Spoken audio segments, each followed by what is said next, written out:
Rebel Force Radio presents Jedi cannot help what they are. Their compassion leaves a trail. The fight is done. We lost. Stay hidden. Where is he?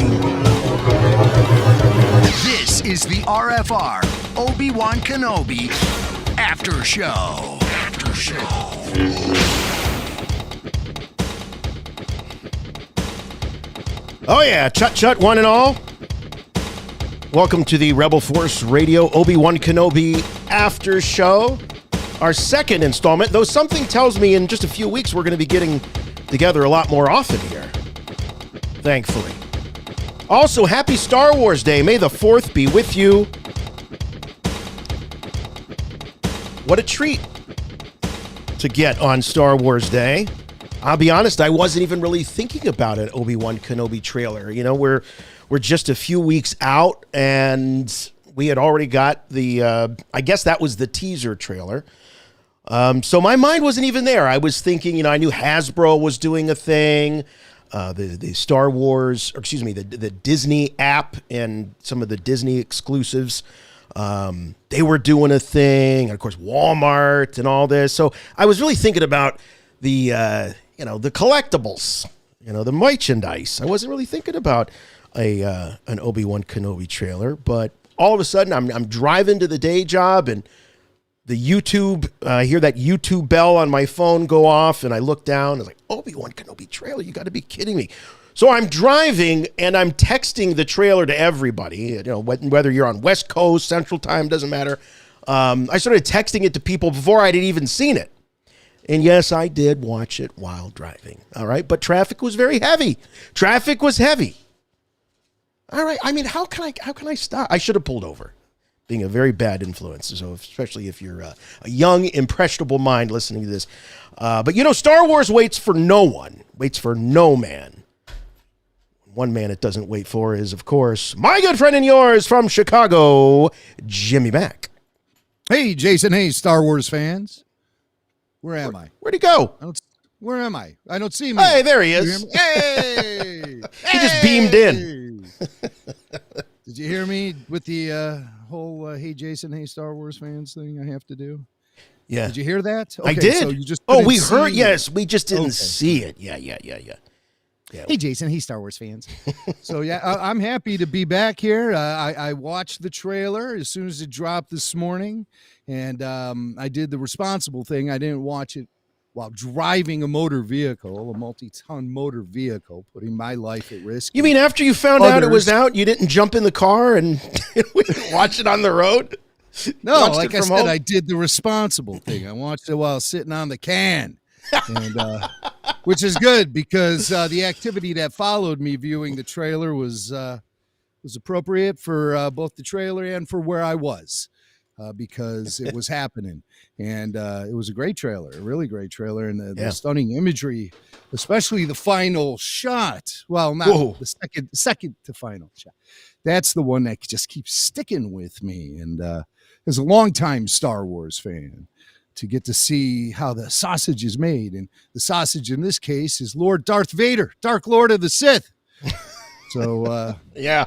Oh, man, there's some shots of it. You don't want to get that close to Vader. I'm learning. The more I see him and things like Rogue One and Kenobi, I mean, yeah, he looks nasty. Like real put together, but you just start peeling that cape away, you're going to see some stuff. You know what I mean? Dude. So, yeah, of course. I mean, look at every time we have peeled away the outer layer. First with Admiral Piet. That man looked like he was throwing up in his mouth when he walked. Yeah, he really did. He really did. Lord Vader. You know what I'm wondering? I got a theory about that. I wonder if it's the smell. Yeah, there must be this formaldehyde. Yes. Thing, kind of, burnt bacon, of course. We know that's canon. Yes. The smell of burnt bacon. But yeah, the formaldehyde mixed with the bacon and the visual, I'd be like Piet myself. Yeah,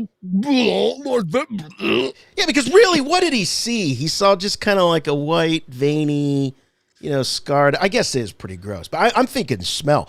You know what it smells like when you wear those leather shoes in the summer without the socks. After a couple of days, imagine all that burnt leathery. Ugh. Yeah, that's why I'm more of a flip-flop kind of guy in the summertime. But hey, that's neither here nor there. We're here to talk Star Wars. Amazing Kenobi trailer. We're fresh back from Nashville. Yes. And I just saw this guy in person this past weekend. And you look great. Thank you. You look well rested. You look fit. You look like you had a wonderful time. I did have a great time. Yeah, it was a blast. We'll be recapping the entire convention on next week's show. It's just today's a big day. It's May the 4th be with you. And there it is. Star Wars Day. Star Wars Day. Yippee-ki-yay. It's getting kind of interesting the more established it gets, especially in years where there isn't a movie to promote, and it just feels more grassroots. And you see, just about anybody is posting about Star Wars today. I saw Peter Noon from Herman's Hermits. He was posting about Star Wars today. Like the last people in the world you would think would be posting about Star Wars. That's so true. I saw Pee Wee Herman. The great Pee Wee Herman posted, and it was this great photo of him riding his bike through the park in Pee Wee's Big Adventure, but instead of the Pee Wee bike, it was a speeder bike in the red and the white colors. It was fantastic. Well, that's canon. That is now canon. Obi-Wan Kenobi has the Pee Wee Herman bike over there at, I call it the Pee Wee Herman bike, but it's a bike taken from Skywalker Ranch and then tooled out with all of this cool Star Wars gear. And to me, it looks like Pee Wee Herman's. Yeah, it looks like Pee Wee Herman's bike. It's not for riding, so I don't think you'll be jumping on that, Swank. But happy May the 4th to everyone. And this was a nice little treat to get dropped on us here as we're really on a Star Wars high following our weekend in Nashville. And there are stories to tell from that weekend, but we definitely have to focus very closely on this Kenobi trailer. I'd like to go through the trailer if we can. Yes. Shot by shot. Just every time it switches to another shot, we can freeze it and discuss, because just about every shot from every angle has something that requires analysis, thought, and speculation. So let's. Before we do that, though, I do want to say hello to our call screener, Tyler Page. Hey! Tyler is joining us. We also saw Tyler in Nashville. Tyler, it was the first time I remember seeing you in person. Yeah, we met in person once, but I don't remember a lot from that night either. So, and you weren't Tyler Page call screener and member of the RFR family like you are now. So it was extra special to see you in Nashville. But we are going to be putting the number up here on the screen shortly, and make Tyler work for his money tonight. So he'll be screening your calls. So we're going to go through the trailer, and then we're going to put the number up, and you can give us a call, give us your thoughts. We're also monitoring the chat, so please give us a thumbs up too, if you would, please, or in a comment in the or some sort of note in the comment section. And if you're not subscribed to Rebel Force Radio here on YouTube, please do so. We'd really appreciate it. So Tyler, we'll check in with you in a little bit, but Jim, let's might as well get right to it. Yeah, get this trailer going. Great. Yeah, I wasn't expecting this trailer to drop either. For some reason, I did not anticipate waking up to fresh Kenobi footage today. I don't know why. I mean, this is the prime time to be promoting this thing. I imagine we'll be seeing Ewan McGregor out on the talk show circuit here in the next upcoming few weeks. And this is just really going to kick things off, this new trailer, May the 4th trailer. That's really the only big Star Wars news coming from Lucasfilm today, right? Is the release of this footage. Yeah, right? there was. Well, they did drop the Disney Gallery Boba Fett. Yes, that and we'll also be came out. Focusing on that next week as well. Yes, we got next week's show all planned out. But that was even recorded this week. Those two things were those were the big official announcements. All the, of course, licensees and the retailers, they were doing all their usual stuff. But anything that we missed, we'll definitely catch up next week. So And if you have a fix for more RFR this week, we did post the entire podcast stage appearance of Rebel Force Radio in Nashville. So you can find that right here on our YouTube channel as well. And we'll be featuring highlights from that on next week's show also. The whole thing was a highlight. That was so much fun. That was so much fun. So please do check it out. All right, let's do it. Without further ado, let's roll the trailer. And Jim, when you want to stop, just holler and we'll pause. And we'll every time it switches to a different angle or a different shot, just pause. That's what we'll do. Just pause. We'll have something to say. We're rolling.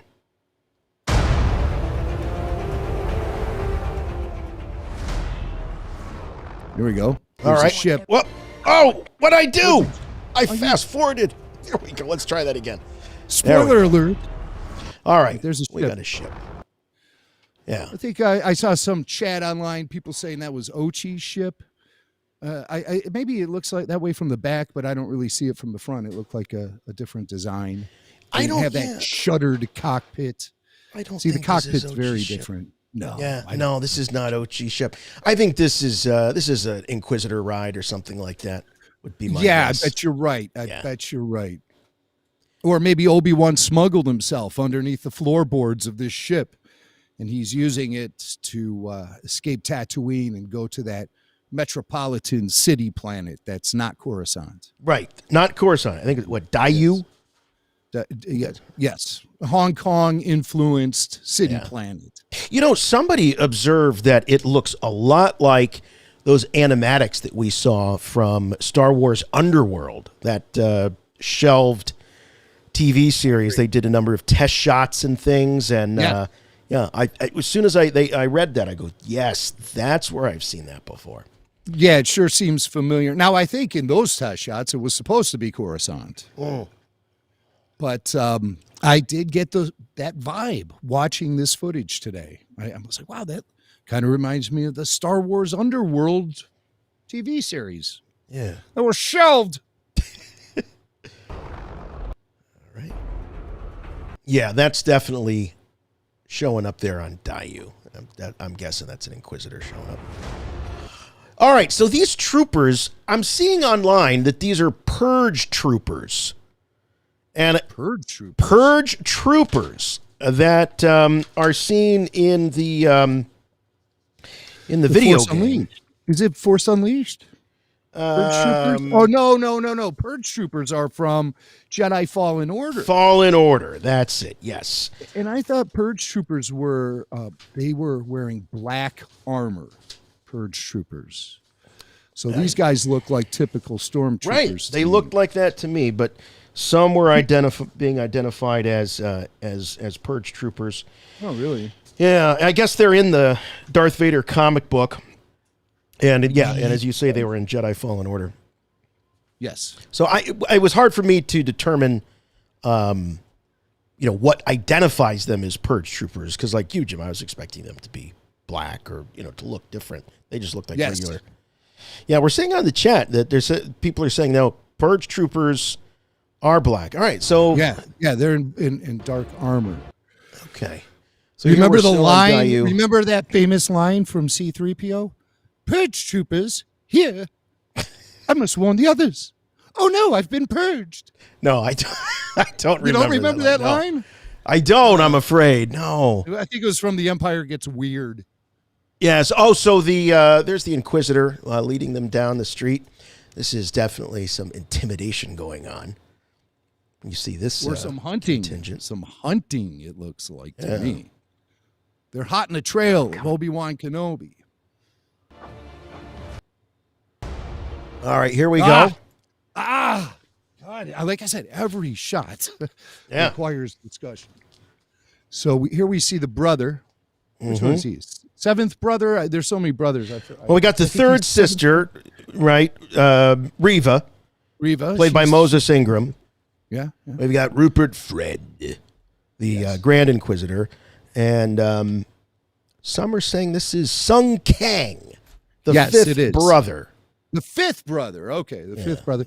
And it looks like they're coming off of a new ship. You see the ship later on in the trailer.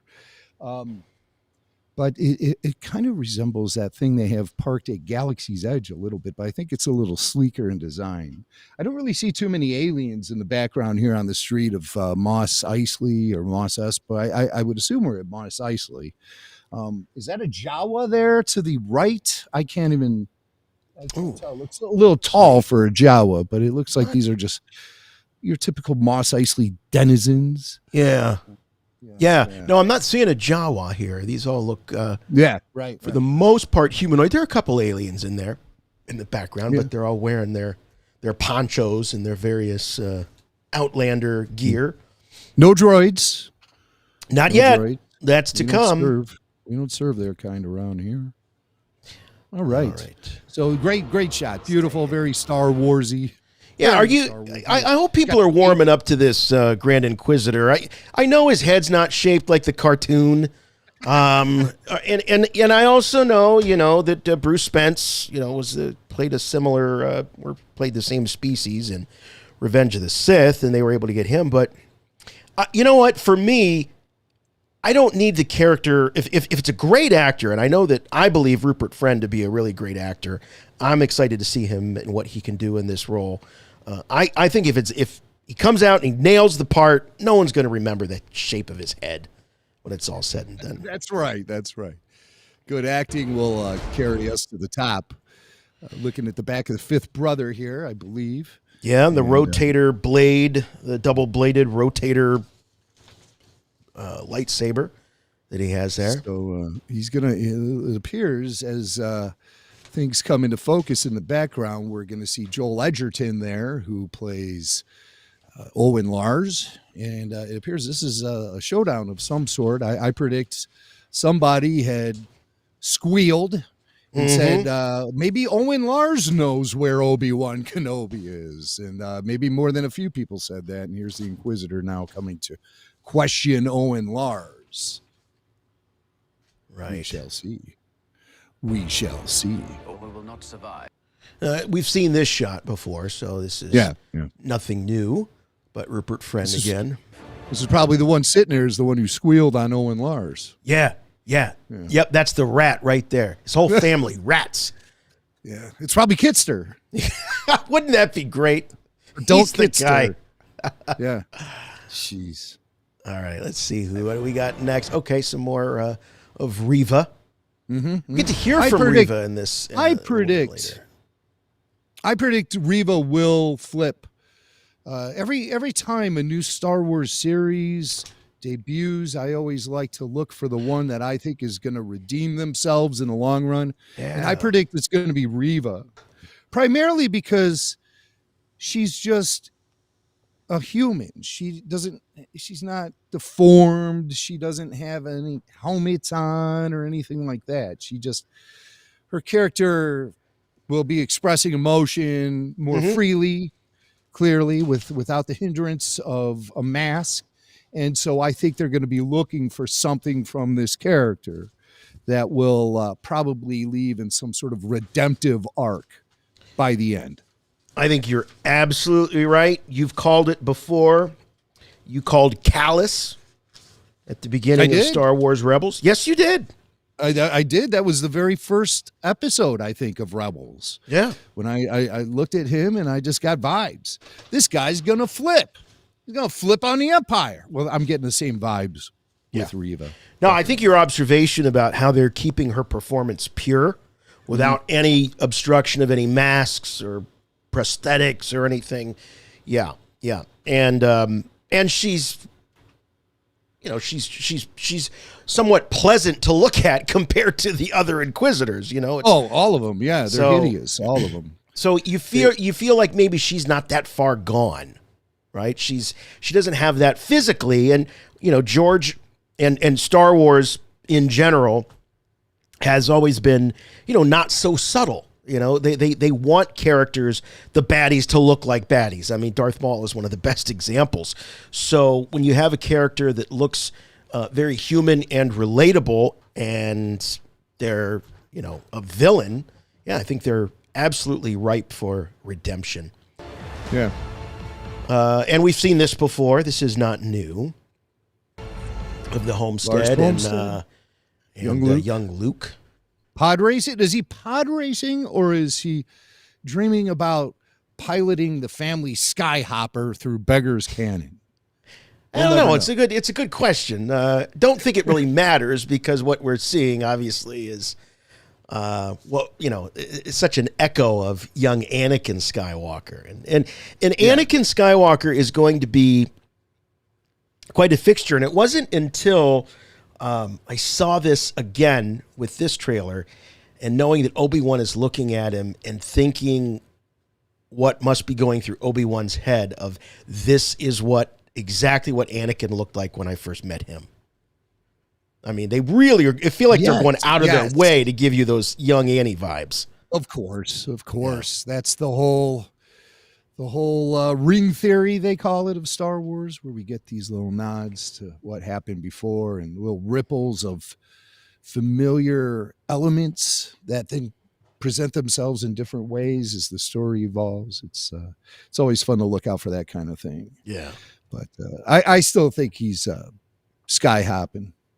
I don't think he is pod racing, but we shall see. Okay. He's sky hopping. All right. Some more footage that we've seen. Now we get into some interesting stuff here. This is a confrontation, Jim, that we as fans have thought about, talked about, speculated. There was even, of course, that Legends comic where there was a confrontation between Obi-Wan and Owen Lars. And we don't even have to wait for the show. We're seeing it right here in the trailer. This is a big moment. Sets the tone for sure. It's a sick burn he throws at Ben. It's a sick burn, he must be trained. Well, like you did with his father, loser.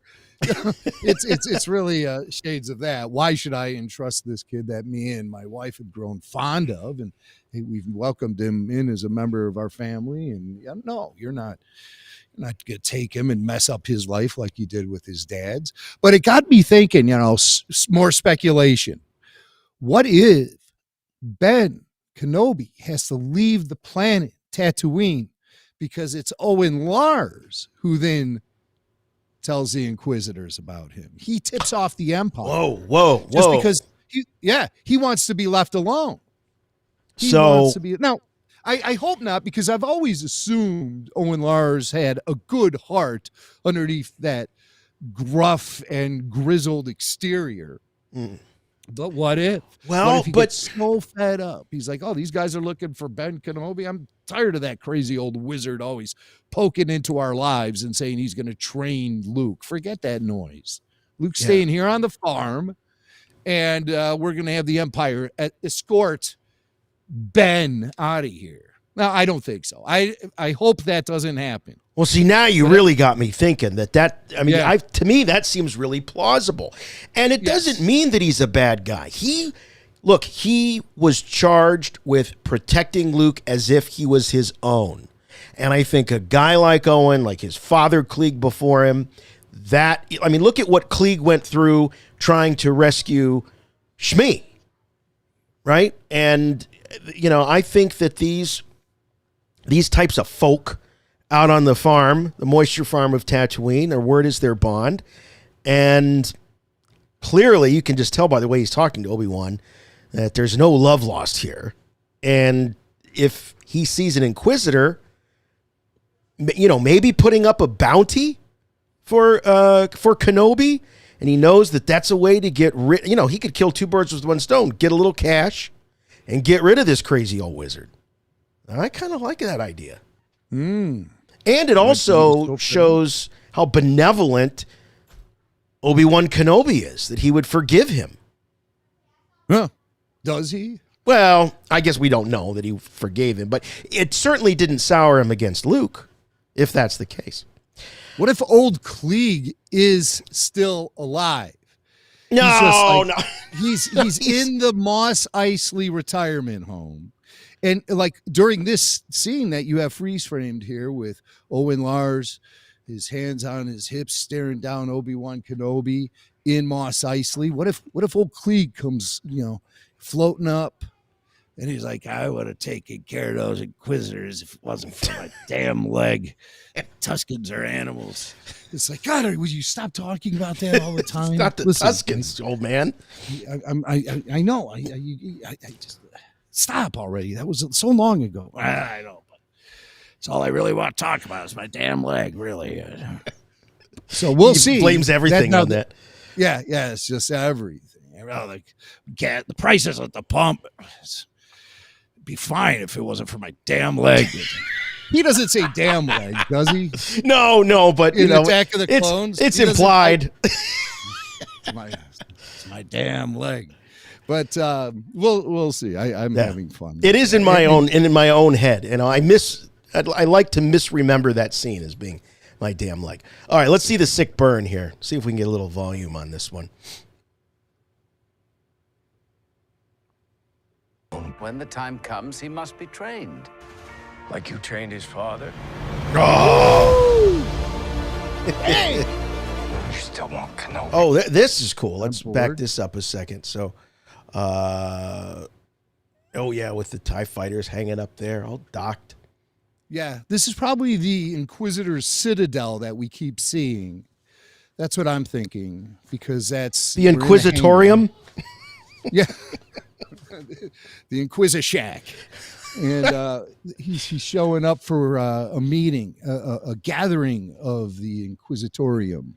And so you'll see in the next shot, they're looking at this, war plans in the war room. And I think that's the planet Tatooine they're studying there, which would be the next shot. You get another shot of that ship too. There it is. Yeah. Wings kind of unfurl a little bit as they do in Star Wars. The Empire really enjoys that aesthetic. The unfurling of the wings. All right. Oh, we got another Inquisitor here. Yes, we do. And she's there, ready to inquiz, along with the other two. She's joining the I think she's the one with the head tails. I think she's the one in the head tails that we saw previously in the first trailer. But they're all gathered there, and I think they're establishing the quickest route to Tatooine and Obi-Wan Kenobi. So let's see how this plays out. So we don't know. I mean, this could be... This is the one Inquisitor that has not been identified, right? There's 10. We know that there are a total of 10. And we met a number of them in Rebels. We've got some overlap here. We've got Reva. I believe the actress playing this new Inquisitor is Simone Kessel. Mm-hmm. She's got a great last name for Star Wars, Kessel. And so she's going to be making the Kessel run here on Kenobi. And I believe that's her. She's the Inquisitor with the head tails. I'm sure some sort of identifier has been applied to her. Does anybody in the chat know what her name is? Maybe the fourth sister. She's one of the sisters. Oh, and check out, thank you, Josh, in the chat, pointing out the lightsabers in the background. Check that out. A fine addition. Oh, do you see those in the background? Yeah, there's a little display up there. Yeah, they're trophies. Looks like a corner of Rancho Obi-Wan. You got the trophies on display there. Yeah, there's another case on the left side, too. Yeah. And of course, bathed in red to keep all the light side that rubbed off on the hilt at bay. You put it in on red. I think we've never really been given any sort of explanation for the significance of the color red for the Sith. We know it's the color of their lightsabers, and I guess because it's cool. They make the crystals bleed and all of that stuff. But keep in mind, Palpatine's apartment in The Phantom Menace, bathed in red carpeting, red walls, and everything. There's something with the color red that helps accentuate the Sithiness of the environment, I believe. Maybe because it just goes so well with black. Red and black looks good. It does. There's the Nazi Germany connotations, of course, which isn't lost on anyone. Right. Now Now yes, the red on black is at times striking. You mentioned those sabers in that case back there looking like something from Rancher Obi-Wan. I initially thought something from Galaxy's Edge. There's a price tag on each one. $249.99. Or you can wait in line for 6 hours and make one of your very own. That's true. That's true. All right. So checking out plans. They've got some planet there. Maybe is that, you're thinking that's Tatooine? Yes. Jim? Okay. Do we know that's, all right. So we're going to see some probe droids here in just a second. So they could be, looking at some of the intelligence coming back from the probe droids. Oh, there he is. The long journey. Mm-hmm. Eope. Yep. Eope ride. Been on an Eope. I hope it's the same one from the end of Revenge of the Sith. And I hope that Eope gets a name.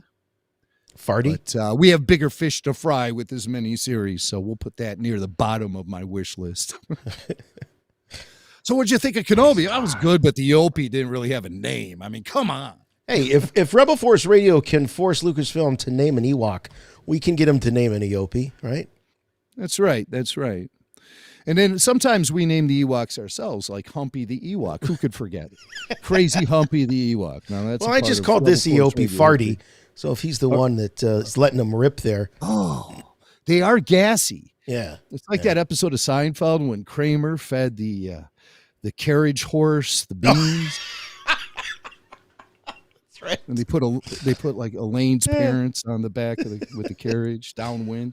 It looks like Ben here is wearing the blue undershirt there underneath his smock. Yes. His cloak that we recently saw in Entertainment Weekly, or we saw somewhere. It was Entertainment Weekly. There were 3 new photos that were released. Yeah. You brought it up when we were on stage in Nashville, which was all kind of a blur to me. So, like I said, if you guys want to check out that entire thing, you can see it now here on our YouTube channel. Hey, 12 Magic in the chat says that the Eope's name was Rue in the novel. I don't remember that, but I think that's what you're talking. Is that what you're talking about? Alex M says that it should be called Piusa. That should be the name of the Eope. I love it. All right, so here he is, exclusively on Disney Plus. And okay, so Jim, it's coming up here in a second, but we thought we saw in the teaser trailer the escape pods of Yoda and Obi-Wan, and I've got another thought that I'll share in just a moment. We're actually seeing what I believe are what we thought were escape pods shooting out of the Inquisitorium here. Mm-hmm. I think what they're doing is they're carrying probe droids. That's what I think they are, like what we saw in Empire Strikes Back. Yeah. Yes. She's back on that planet. Yeah, so here she is on Daiyu, the Hong Kong planet. This is exciting. This thing coming up here is kind of exciting for me. Because I did something today as a longtime Star Wars fan I've never done before. And really? We will discuss. Yeah, just get that picture, that wanted photo of Ben Kenobi. The 6-part event. So they're they're coming out there, with these other shows. I don't even think they did that with Boba Fett. I don't think they promoted the number of episodes like this. So this is really creating a sense of urgency, a sense of exclusive, limited, it's only 6 parts. You got to see them all. So are they going to count the 2 episodes they drop on May 27th? Are they going to count that as parts 1 and 2, or is that just part 1? That's a good question. question. Will the series go on for 6 weeks, or is it going to go on for 5 weeks? I feel like Ewan said in that little update that he gave about the moving the release date from the 25th to the 27th. I remember him saying something like, and you'll see not 1, but 2 episodes. So he did explicitly say that they were, we're going to show you 2 episodes as opposed to an extra long first episode or something like that. But anything can happen. They don't rely on us remembering this stuff. With Clone Wars, they would have am I remembering this correctly? Would they have like extra long episodes and then they would be split up then in the shorter episodes when it would hit reruns and syndication or what have you? I don't even remember. But they did that from time to time. That's right. I think they always outside of the film, I think they always were looking at that 22-minute break. So they all have a natural break there, but sometimes they, edited them together to make sort of one, longer thing. I think you're absolutely right. But they did it modular so that they could always break them up later. Modular, that's the way to go. Yeah. All right, let it roll because you got to freeze it right there. Here's go. Here's what I've done. I never did it before, but I actually did the Arabesh translation. You did? I sat there with the key and typed it all out and stuff. Well, lay it on us. What does it say? Are there clues? Who is this guy? So. Yeah. There's one clue in particular that's really good, but it's a wanted poster, obviously. Yeah, right. The top row says wanted. Mm-hmm. Then, right underneath it says Obi-Wan Kenobi. Then on the left, there's two lines there. The first line says offense, and the second line says high treason. Oh. Now on the right, the top line says bounty, and then the bottom line says upon capture. So it's not a question of bringing them in warm or bringing them in cold. The Empire wants him warm. They want him alive. Yeah. Darth Vader has plans for him, apparently. Hot pokers. Yes, something is up. So they want to capture it, and so perhaps they do. Perhaps they bring him in front of Darth Vader and the Emperor on a bridge of a Star Destroyer or something, or on the Death Star. You should not have come back. What if that happens and Ben escapes? That's quite honestly how I want to see it go down.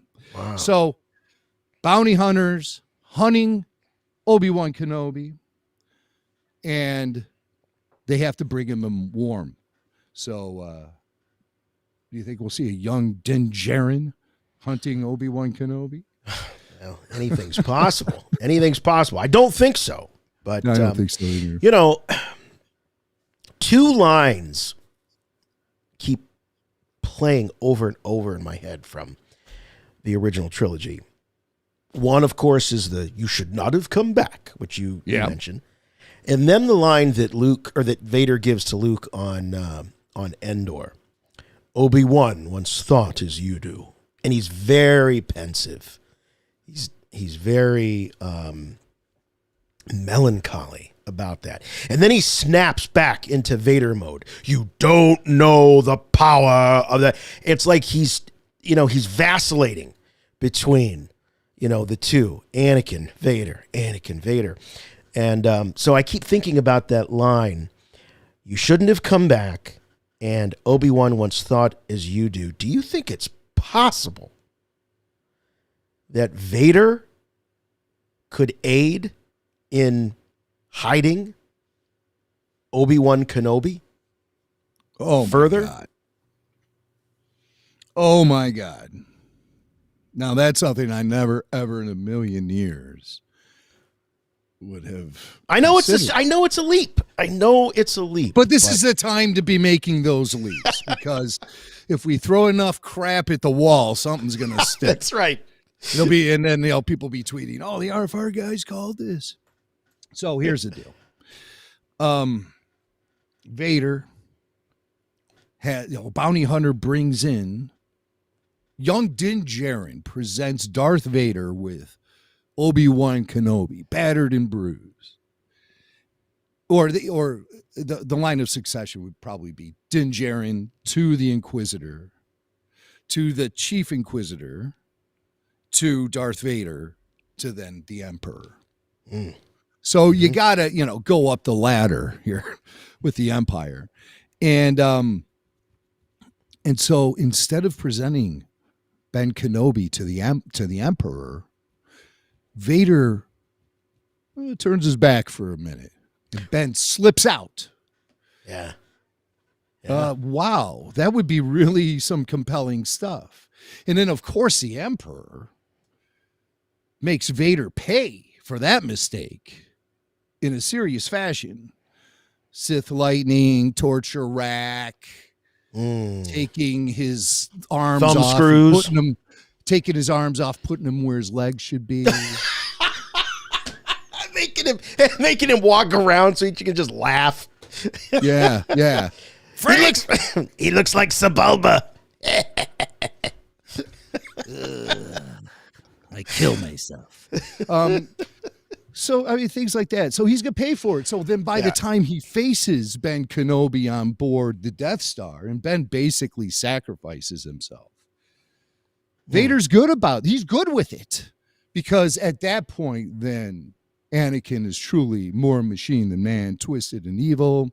He's lost by the time of the original trilogy. Yes. But here, this is 10 years prior. He's still got some Sith to figure out. And yikes. That's a compelling thought right there. We should be at the writer's table. When I see that, those green dots going across the screen, like it's trying to download something. Yeah. It's like when you have like really slow bandwidth. You think they're just sitting there waiting. Buffering. Oh, it's pretty fast. Oh, check this out. Mm-hmm. Is this a Forlom that we see? Yes. I mean, is it silhouette? Is it a Lom or is it for sure Forlom? I guess we don't know, but we don't know. Maybe this is 5 Lom because I don't ever recall 4 Lom. I don't ever recall 4 Lom having the glowing green eyes.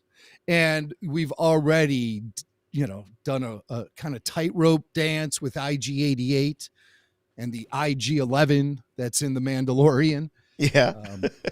So here we have 4 Lom, and he's got green eyes. Yeah. And I was freeze framing it as much as possible and trying to brighten it up as much. It's really hard to bring out any detail, but it definitely looks like that's the protocol droid body. It also appears that when he shoots his blaster, I was able to freeze frame it. I should have taken a screen grab of it, but it appears he's wearing some sort of bandolier, which I don't recall Forlom having as part of his fashion, but maybe I'm just remembering Forlom incorrectly. I'm trying to. That's a good shot right there. So you see the 2 green eyes, and he's firing across the way. And we saw the other side, a little bit more of the other side of this shootout in the teaser trailer. Now we know who it is because we were seeing this shot here. We didn't know who Obi-Wan was firing at. So I'm seeing red and yellow blaster bolts. I can't. Is that maybe Obi-Wan is shooting the red? Yeah, it's Forlom over there with the yellow bolts. But usually it's red or green blaster bolts. I don't ever recall seeing. See a yellow over yellow. There. Well, it's a whole new Star Wars. We're just gonna have to learn to live with it. Oh, check this out. Complain. Is Obi-Wan in the clink, or he's getting roughed up here? Looks like an alleyway to me. Or like a lockup, like a storage lockup. Is he in a nightgown? It's like, did they just wake him up in the middle of the night, start whooping him? Yeah. One of these is a Zabrak. He's wearing a hoodie. This is true. He's wearing a hoodie. Maybe he's Jimmy Mack cosplaying. Which we actually did see in Nashville. Yes, we did. Amazing. So, yeah, he's just brawling, a little hand-to-hand brawl with a couple guys I assume are bounty hunters. Right. Zabrak. And that's something that looks like it's right off the rack of, the Gap or. Yeah, it does. Someone said it looks like Freddy Krueger. TJ Maxx. It's got the TJ Maxx. No, actually, I found it at Goodwill. All right. Well, I'm just going to throw your head right into this garage door here, if you don't mind. We saw a Zabrak in Mandalorian, didn't we? When they're at the fight with the Gamorrean guards, I think there was a Zabrak in there. I'll take your word for it. All right, he's thrown him to the ground. I was trying to get a look at the other guy. Don't get a clean look at the. You really don't. Yeah, I tried myself. You really don't. So here's that Citadel again. Yep. Very imperial, very intimidating, dark, evil place. The Inquisitorium. And that ship. Okay, here are the Purge Troopers. All right. There you go. So that is Purge Troopers. They blend in. First 10 times I saw this trailer, I was thinking that those three in the center there were Inquisitors. Now I see that's Reva flanked by 2 Purge Troopers. Okay. I got it. I'm up to speed now. Yeah. Thank you. You don't have the action figure? Of the Purge Trooper? I didn't bring my toys with me to school. I probably have it, but no. Is it one of those gaming greats? Yeah, it just came out recently. Oh, okay, so it was a gaming grade. Card, 3 3/4. Brilliant. I also like the aesthetic because I don't ever think we've seen the iconic Imperial pill design, the lighting fixtures up against the wall. I don't think we've ever seen that in red. I think that's something new. So again, the color red coming into play here. Yeah, with the Inquisitors and their hang. Right. Oh, more Obi-Wan kicking butt. Now, this is interesting because he's wearing the blaster again, a couple of stormtroopers, and check that out in the background. That looks like an Imperial probe droid to me. Oh, yeah. Yeah, those are the probe droid that landed on Tatooine, obviously, in search of... now, I believe that the probe droid might be in search of someone or something else. Oh, and got lucky? Or maybe there was just word of a Jedi on Tatooine. Maybe they don't even know it's Obi-Wan Kenobi. But this probe droid figures it out. Yeah. And so Ben does what he has to do. He can't use a saber. Clearly, he's living in the underground, posing as a peasant hermit, and for him to whip out a lightsaber, that would really get people talking. Right. Yeah. In fact, we've yet to see Obi-Wan Kenobi with a lightsaber. And I'm going to guess that we don't see it come out until he faces down with Vader. I think they're going to save the lightsaber pull out for the big moment. Yeah, I don't believe we've seen him wield it at all in any of the footage that's been released thus far. That's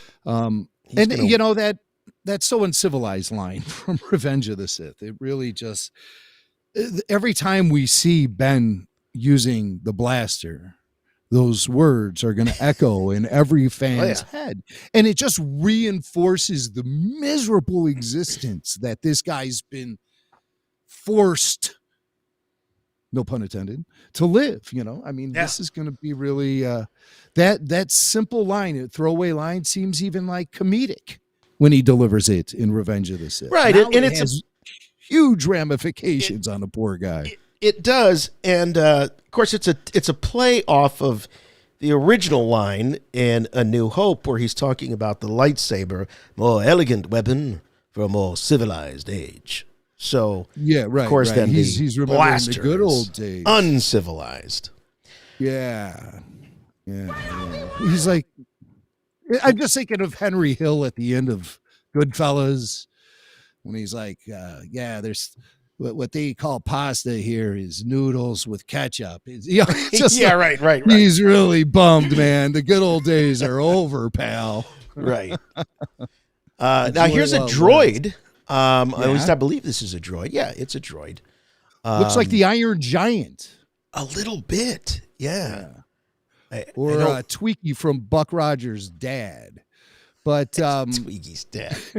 This particular droid had me flipping through some books trying to identify. There's a good shot where it's well lit. Yeah, I was trying to identify where we maybe have seen this before. It's something that really rings familiar about this droid and this design. And I'm trying to think if we've ever seen it before. Maybe somebody in the chat would know. So I was flipping through books looking for a droid or something similar. I thought maybe we saw something at the Resistance base at the end of episode 9. I don't know, but I couldn't find any evidence of this thing existing anywhere. So this doesn't look like anything recycled from. No, and it's past actually productions. kind of cool. It's actually kind of cool. So. Yeah. Looks like maybe it's got some battle droid vibes to me too. A little bit. Yeah. Way the chest armor is humanoid though. Yeah. I mean like there's actually somebody in a suit as opposed to the skinny skeletal nature of battle droids. I'm thinking like the super battle droids, I guess. Yeah. Well, he's mowing these. It looks like he's mowing these troopers down. Is he? Wait a minute. Is he with the troopers? Or is he mowing the troopers down? I think he's. I'll go back there. I don't know, but then he gets shot. I think this is the back of him, right? Are we looking at the back? It could be. Of the same it could guy? be, or maybe there's several. Maybe there's several of them, and it looks like they're fighting with stormtroopers. Right. So maybe they're protecting Kenobi somehow, or maybe there's like right here. This is interesting because if you can just inch back a little bit, you'll see another red saber blade in the frame right at the beginning. You can't. Right there? But no, if you go back just a little, it's like the very first, like right there. Right here. Well, that looks like a blaster bolt, actually. Oh, all right. You're saying so we're You can looking see for how two, it's sparking right there. Maybe I'm just seeing blaster bolts because I was thinking, why would there be a red saber blade in this shot? It's right here. there. See, right here. Now, but maybe it's just another blaster bolt. I don't know, man. Because she's Looks being like fired maybe a upon second with blade. red blast.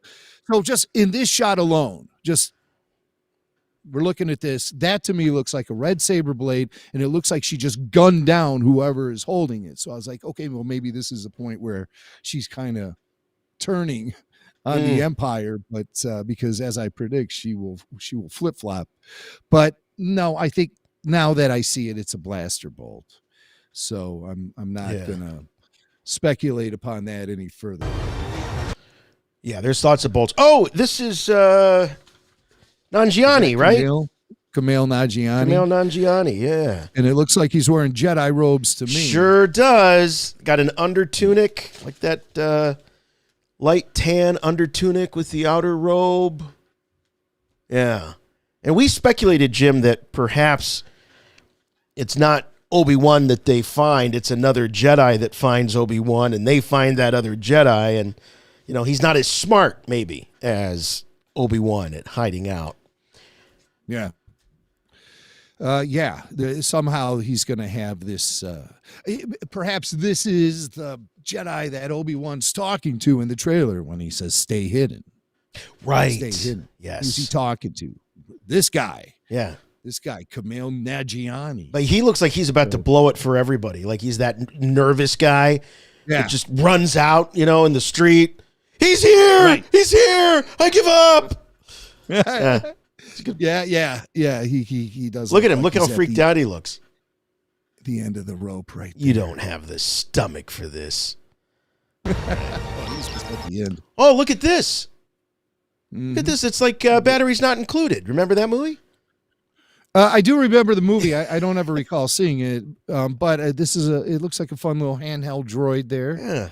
And that'll be available. Whose hand is Hammaker that? Schlemmer for Christmas. Well, it's a black gloved hand. It could be a stormtrooper, but I don't think so because we don't see any of the armor. So it could be an Inquisitor. But that thing looks too cute to be the droid of an evil Inquisitor. Right. That looks too cute to me. So maybe this is something that belongs to Ben and they found it, or maybe there's some clue that. Looks like a little drone. Little Mickey Mouse droid, naturally. Yeah, right. Appropriately. So looks like baby Reva getting off of a transport. Oh, now we're getting into some stuff here. But you just heard Reva say, "You can't escape him." She's yelling at Obi-Wan Kenobi. And then, this is Palpatine putting Vader's arms where his legs should be. We had a toy. When the boys were little, they had this kit you put together, and it was Darth Vader's arm. Do you have any recollection of this? It was like Star Wars educational toys. Yeah, was it supposed to be an educational toy? Right. Yeah. But I mean, it was just a kit they put together, and it looked just like this. Yeah. And there's a little handheld manual control that you could just mess with, and it would move the fingers around. Yeah, I remember that. We got it up in the attic, I'm sure. I mean, that one didn't stick around in the collection for too long. It freaked me out every time I walked into the room and just saw this disembodied arm with a hand waving at me when I walked in. It was unnerving. And this looks a lot like the arm that he gets in episode 2. This might be the OG. Is this the original arm that was given to him? No, because that one didn't have the black plating on it. This one has the black. You see on the upper part of the hand, there's that plating and stuff. Oh, and that was right. That was. I think that came with the Darth. When you got the Darth gear, Darth model, he upgraded. Yeah. All right, and okay, that's just another. It's another look at what we think might be the fourth sister. And I think they're in the Citadel, which appears again to be partially underwater. Dude, I think those are tubes. I don't think that's like you could like be right. Coup. You should be right. Yeah. I think those are tubes. Yeah. Like Cad Bane has almost, except those are going like to the back of her head. Maybe. Yeah. But again, it appears they're underwater. It almost looks like they're walking through the Jedi Temple a little bit. But, no, it appears to be maybe the lower levels of the Citadel, and it's partially underwater. So, here's another good shot of the Purge Trooper. So yeah, I see the helmets. Yeah, it's not rounded in the back. It's actually very Vader-like the way it comes down the back of the head of the trooper. Mm-hmm. Purge. Yeah. And Storm. And Ben. This just looks so good. And there were a couple times I was just practically pinching myself seeing Ewan McGregor back in this part, especially when you hear the dialogue, hear that him doing the Obi-Wan voice. It's just so great. So great. This is what I'm talking about. So check this. This gave me the willies, man. So you think like he's wearing full clothing? No, look at this. You see all the burnt flesh. This leather in the front is just strapped. Look at that. It's just strapped onto his body. There's skin right here. Do you see the skin? And then the fact that his chest plate plugs in with these spikes. It's got to be painful every time to reinforce the dark side, his connection to the dark side. Oh, they're like masochists, these guys. Brutal. It's terrible. But there's going to be, I think, an element of sympathy that we're going to have for this guy. I think that's one of the after effects of this 6-part series is that we're going to have sympathy for Vader and Anakin. Well, I would roll with the sympathy early on and would be happy to see him become more and more evil as the show progresses. I don't want to be feeling sorry for him prior to the events of episode 4 because he tortures Leia, he kills Ben, he's a bad dude. Yeah. So you can't have sympathy for Darth Vader by episode 4. But I would like to see the progression of him still with elements of the light existing within him and struggling to come to terms with his own existence as Darth Vader. And then by the end of the series, he is 100% Darth Vader. That's what I want to see. So it's not just Obi-Wan's journey here. We're seeing some of Vader's journey as well. Yes. Journey to the dark side. Fully committing. Bring it. Here it goes. Ow! Iconic. And the breathing. Instant icon. Now, totally. And then this might be the moment because the way they frame this, and we'll definitely punch up the volume a little bit here.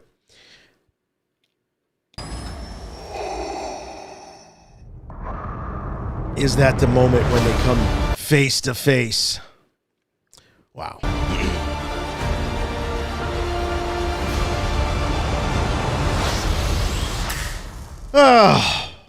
Oh, neat. With the red blade. I get thrilled with the Disney Plus logo. I need a smoke after that, man. I really do. I had to take a nap. It was for real. He did. Folks. True. He did. He absolutely did. Oh man. All right. Let's get you in the queue to call. We want to hear from you. What you think? What do we get right? What we get wrong, let us know. And let me get the number up here. Where'd my number go? Mm-hmm. Rumors are welcome. Yes. There's no such thing as a spoiler. I mean, there are people who say they're in the know, but I consider everything to be a rumor right now until we actually see it happen. I guess that's how it goes with rumors. The number I heard is one this week. Yeah, what was that? Go ahead, Jason. Oh, I was just going to give out the number here, 708-866-1737, 708-866-1737. Give us a call. Make Tyler work tonight. He'll ask you a couple of questions, figure out what it is you want to talk about, and we'll get you on as soon as possible. If you are a Patreon member, first of all, thank you. And please identify yourself as such to Tyler, because you guys get advanced to the head of the queue. Yes. Now, the rumor I heard this week was that there's going to be a cameo in Kenobi from Flea from the Red Hot Chili Peppers, the bass player extraordinaire from the Chili Peppers. They got a new album out. They're going to be on tour this summer. And I just listened to their new album a couple days ago. It's really good. Apparently, though, Deborah Chow had directed their music video. And so you know how it works in Hollywood. Uh-huh. So sometimes it's not what you know, it's who you know. Flea is going to make his debut in Star Wars, which is kind of cool considering Thundercat was in the book of Boba Fett, and he is another bass player extraordinaire. Flea and Thundercat actually have similar style, similar approaches to the way they play bass guitar. And I think it's going to be interesting to see him. It won't be his first time in fictional film or show. He was in Back to the Future 3 in one scene. He was this redneck in a pickup truck. He's been in a couple other movies. Flea. So that's the rumor. Showing Flea. up in my Star Wars. Yeah, why not? I don't know. I don't even really know who he is. I know who I he didn't is. think but you did. I don't see you sitting around listening to the Peppers. No. But no. All right, we've got let's see, Florida. Is this Mariana calling in from Florida on Rebel Force Radio on our Obi-Wan Kenobi after show? Hello. Hey, Chud guys, may the force be with you. This is Mariana. How are you? Oh, we're doing great. How could we not be doing great on Star Wars Day and a brand new trailer for Obi-Wan Kenobi? Yeah, that's why I was going to call in. I saw the trailer this morning before I headed to work, and the minute I saw it afterward, I was like shaking and hyperventilating and thinking, oh, they've got to have an after show, so I got to call in. Yeah. So after you calm down and you had a chance to digest it and watch it 500 times, what are your thoughts?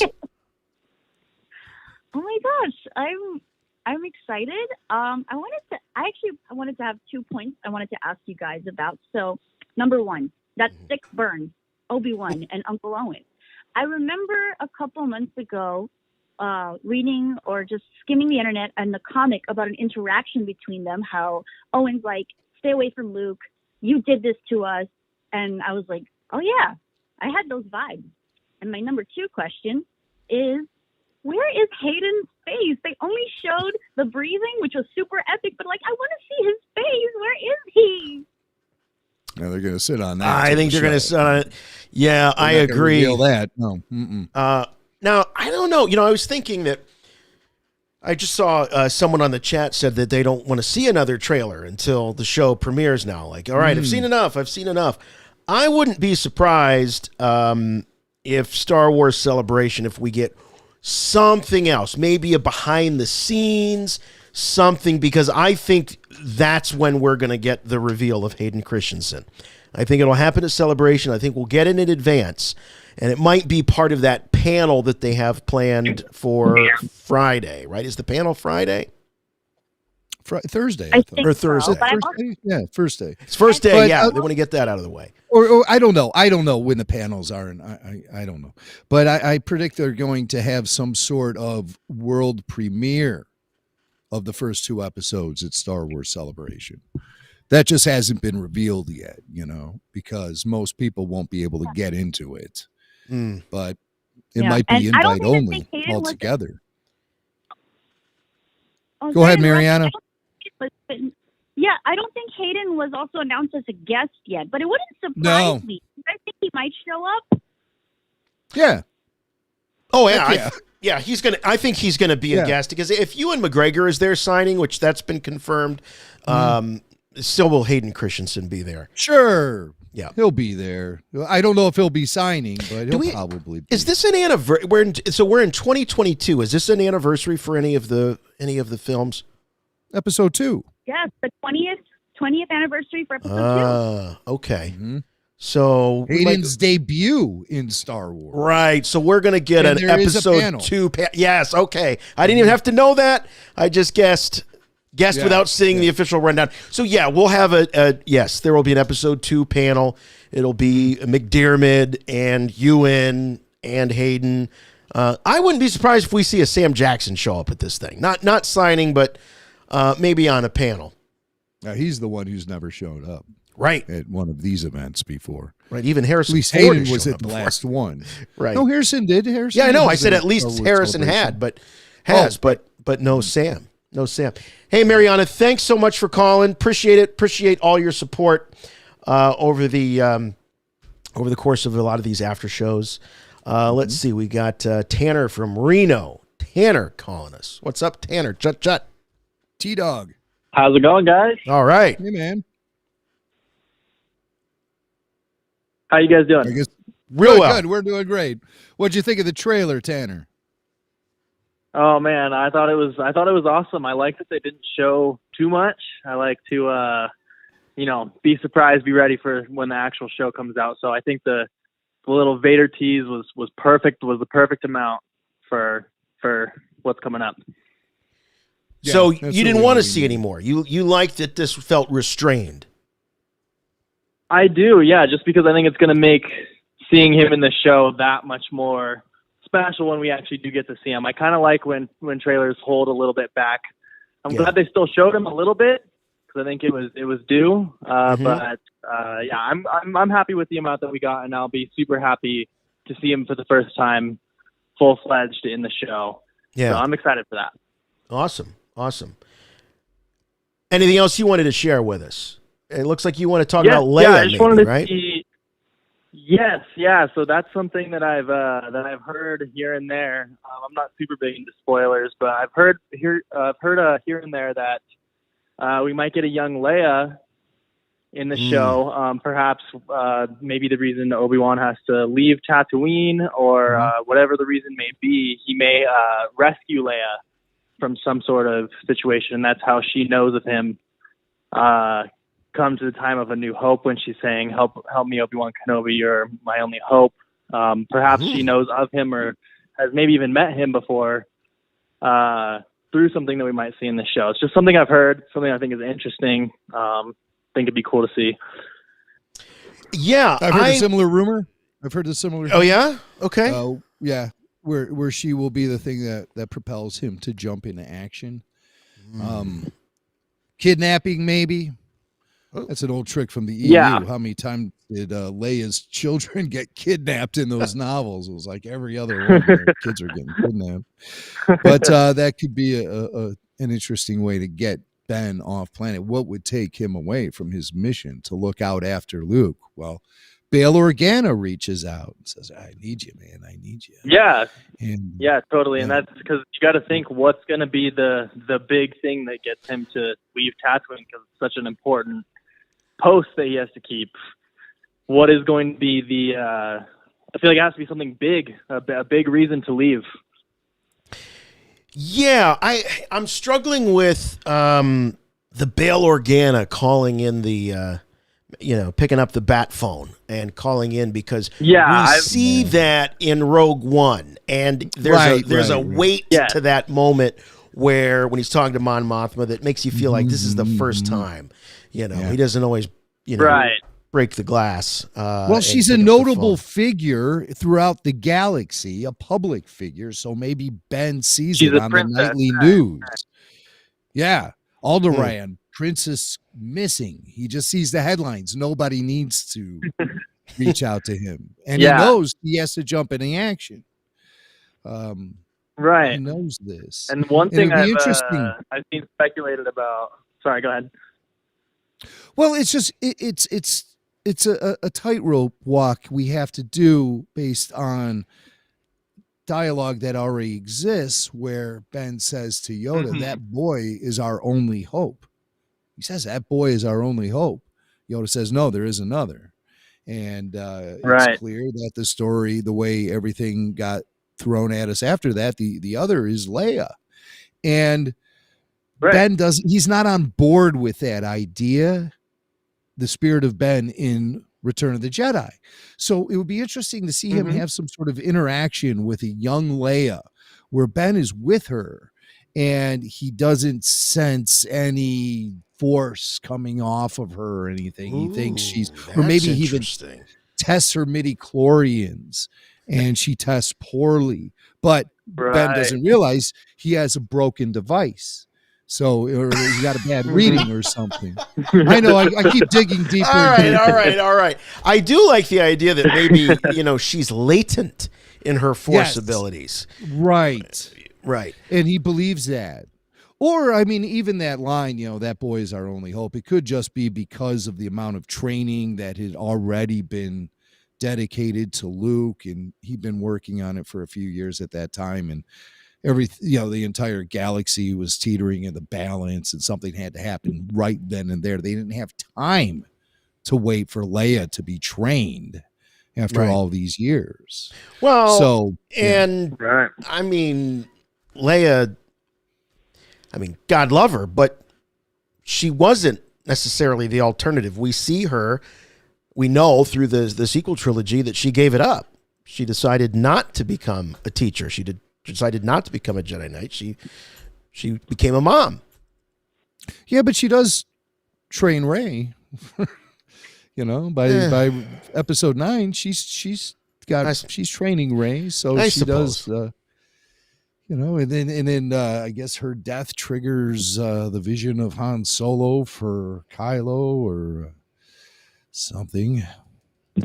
I'm not going to connect the dots. I don't want to. We're way earlier in the timeline. I don't want to be talking sequels right now. Thanks, Tanner. Appreciate the call, buddy. I got some super chats we would like to get to. Super. Lady Chewbacca's dad says, cheers from Eric in Nashville.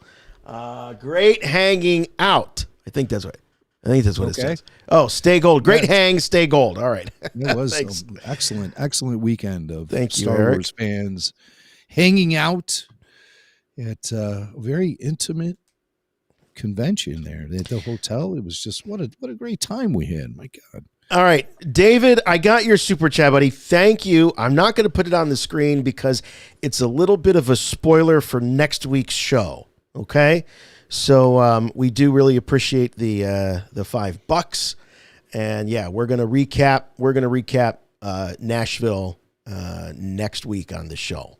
But yes, it's going to answer your question. Yes, in Anaheim. I want to answer his question. Yes, in Anaheim. All right. Yes.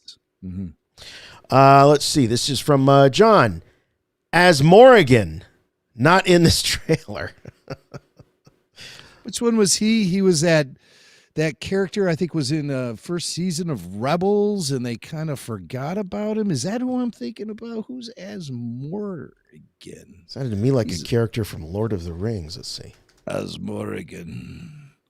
As Morrigan. Does anybody in the chat know who As Morrigan is? Yeah, the crime lord operating in the Outer Rim territories 4 years before the Battle of Yavin. Oh, Lando Calrissian tracked it. The Puffer Pig. Yes.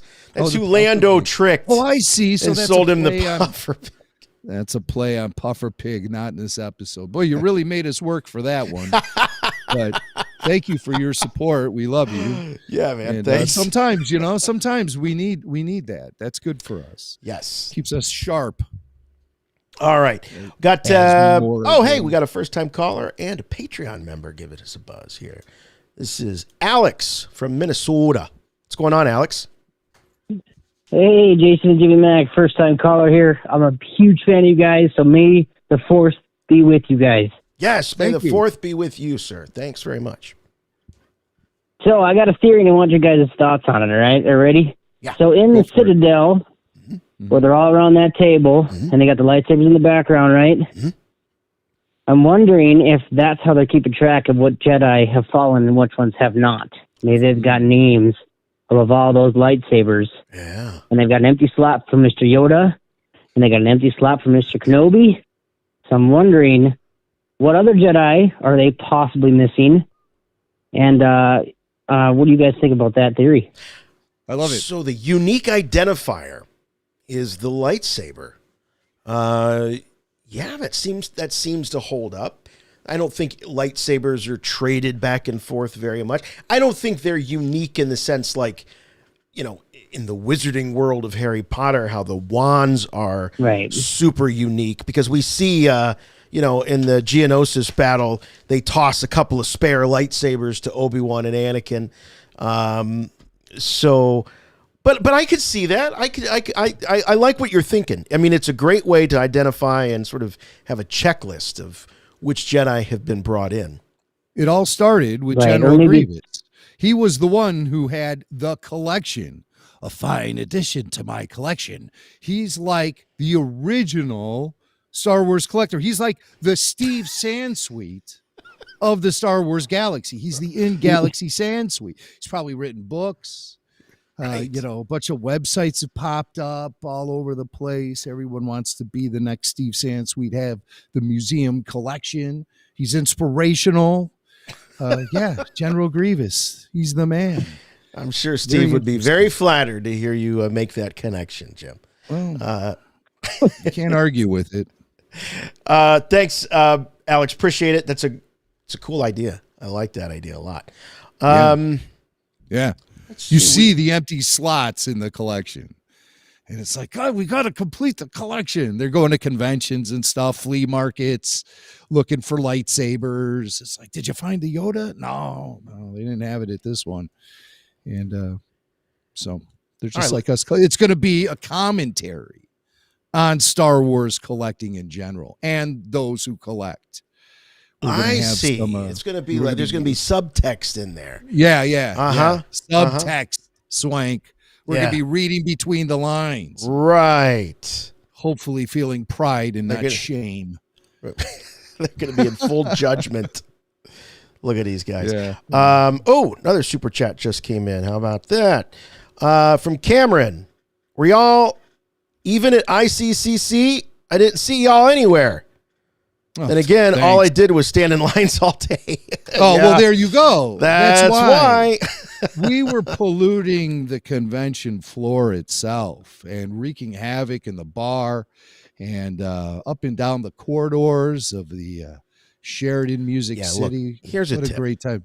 And You you should have been out poolside in the evening. Yes. You want to find, there's a couple of ways to find RFR when you're at a convention. Yeah. Number one, if it's after noon, 12 noon, look at the bar. Yeah. That's a good spot. If it's evening, look for clouds of cigar smoke. And that's at the pool. If there's a pool nearby. Yeah. Look, that's where you'll find us. But glad that you were there. Sorry we didn't get to meet up. Met a lot of awesome listeners throughout the weekend. We had a packed house in the podcast stage area. I mean, people were lining the walls and stuff. And actually climbing the walls at times. We had a crazy crew there. It was good to see your buddy John Pica there. Oh, John was there. Yeah. He was a comedic foil for me until I felt like, maybe it's too much. I should pull back on that a little bit. No. You should have gone further. You should have gone further. Not only did he take it, but he deserves it. What's he going to do? He's heckling us during our podcast. But then again, he's known me since I was 11 years old. So I'm still that little kid to him. That's why I extend the respect and may have put on some kid gloves after I was pummeling him verbally from the stage and talking about that curdled milk he was drinking. Again, stories about this next week. It's going to take a whole show. Guys, there is a very special guest. We don't want to leave him waiting. He does drop in on our after shows from time to time, and we're always super grateful. We got him on the line right now, calling in live on the RFR Obi-Wan Kenobi After Show. Mr. Steven Stanton, the voice of so many Star Wars characters in live and animation. You there, Steven? Including Ben Kenobi. Happy Star Wars Day. Hey, may the 4th be with you. May the 4th be with you both, Jason and Jimmy Mack. It's great to hear from you. Yeah. Oh, well, anytime you guys have a live after show, I'm here for these, because these are the best, because we get to hear what everybody thinks about it, and I just love this format that you guys have. Oh, thanks, man. So the trailer, I'm guessing, were you as surprised? I mean, you're a man in the know, but then again, we also know that Lucasfilm keeps this stuff very under wraps. Were you expecting a trailer to drop today? I had a feeling something was going to happen today, considering, the import of today's date. Sure. It's like something would have to happen, but I wasn't sure what. I mean, I was surprised to see the Obi-Wan Kenobi collection go up on Disney Plus. I don't know if you guys saw that special page where they've kind of it's like an aggregate of all the films and TV series that are just have Obi-Wan in there, and they've got this beautiful banner that shows all the different, Obi-Wans from the different movies and from Rebels and Clone Wars and the films, and of course, A New Hope. Alec Guinness, he's at the tail end of the picture as it goes through Obi-Wan through the years. So, yeah, today's been a great day. We got that new poster, this new trailer. I'm telling you, this stuff that they gave us, I'm not always, I don't want to know too much in advance, but they're certainly putting some meat on the bones of this story for us. I love that scene between Uncle Owen and Ben Kenobi. I thought that was that's going to show us some. Oof. This is the stuff we've been thinking about since we were kids, right? I mean, some of this stuff is fulfillment of a lot of fantasies and a lot of thinking and speculation over the years. And you, of course, you've laid some track in the Obi-Wan Kenobi canon yourself. I mean, you're a part of this character. What are you most looking forward to seeing? As far as aspects of this character, are there certain moments? Is there certain development of the character that you're really hoping to see? It's tough to say, as Ewan McGregor has gotten older and has really grown into the role, in the sense that he's now closer to, the age of Alec Guinness rather than, the young version, the Padawan of Kenobi. I think this is one of those opportunities where Lucasfilm has a chance to tell us, give us some insight into this character as he's gotten older, which I think has always been on all of our minds, especially since those scenes in the first film when Luke talks to Ben and says, you fought in the Clone Wars, and he starts to get the backstory, the not so true backstory about his father and what Ben Kenobi did in the Clone Wars. And then that scene, some of those scenes that we saw in The New Hope when Vader says, it's a feeling I've not had since, and he kind of just drifts off. And then, of course, the famous scene of him and Tarkin in the conference room where he says, he is here. And Tarkin says, doesn't even ask. He says, Obi-Wan Kenobi, what makes you think so? These are, I'm really hoping we're going to get some answers and fill in the blanks on some of these questions, which weren't really questions when we just had the one movie. But as we've gotten all the sequels and prequels and all the TV series, all of us, you guys have spent the last 15 years asking these questions, right? Right. Even when no one else is around. Just asking these questions. No. 45 years I've actually been asking questions and nobody listened. Well, at least publicly as a team on the show, as a team with with your various I know podcasts and getting it out into the public and making a public conversation about these things and allowing the fans to have a place to have a discussion about these things, which unless you belong to a Star Wars fan club locally or something like that, then we didn't have that back in the day, That's right. We're the only ones crazy enough to do this, to open the phone lines and let anybody call in. We love it. We love it. We spent the last 15 years, I think, cultivating the greatest audience of Star Wars fans in the galaxy. And so we've got that trust. We can just open the phone lines and let them call in, let them chat, freely throughout. I know a lot of shows they've got admins and they've got all these folks that have to kind of police and patrol the conversation. But we've got the best Star Wars fans in the world right here, and it's awesome. We've thrown out some wild stuff, Steven. I don't know how long you've been listening. We threw out some wild ideas. Jimmy had a couple of wild, crazy ideas. I had a couple of wild, crazy ideas. And one that keeps coming back to me is, what about this idea that we see a Vader that is not completely given himself over to the dark side? And could he, if Obi-Wan Kenobi finds himself taken prisoner, could it be Vader that helps him or allows him to escape, and creating some more weight behind some of those lines of dialogue that you were just referring to? No, this is good. This is. I believe you guys are. Don't know whether it's going to happen, but this is all legit, sort of like speculation, because as we know, at the end of Revenge of the Sith, when Palpatine breaks Anakin Skywalker and becomes Darth Vader, and Darth Vader just kind of like, you can tell he's a broken man at this point, right? We've talked about this before, about how he puts him on that surgical table. There's no back to tank. There's no anesthesia. There's nothing. He's just working on this guy who's just been burned almost alive, and just making him into this half man, half machine, and then telling him all these lies. And then you see him, Vader, just kind of tagging along when they go onto the Star Cruiser, and he introduces them to Tarkin, and we see the Death Star being built out the window. And Vader he's still malleable at this point. I think this is what Palpatine is relying on, and I believe that what you guys are saying is that there's always hope. There's always hope that someone else could reach out to him. We saw Ahsoka when she had her battle with him in Star Wars Rebels, when she cracked the mask off and she realized who she was battling. There was just that you felt the heartbreak of that relationship right there between those two. Anakin's still in there, and of course we know that he gets redeemed by Luke and by Return of the Jedi. So there's definitely some back and forth that could definitely happen with that character between now and then.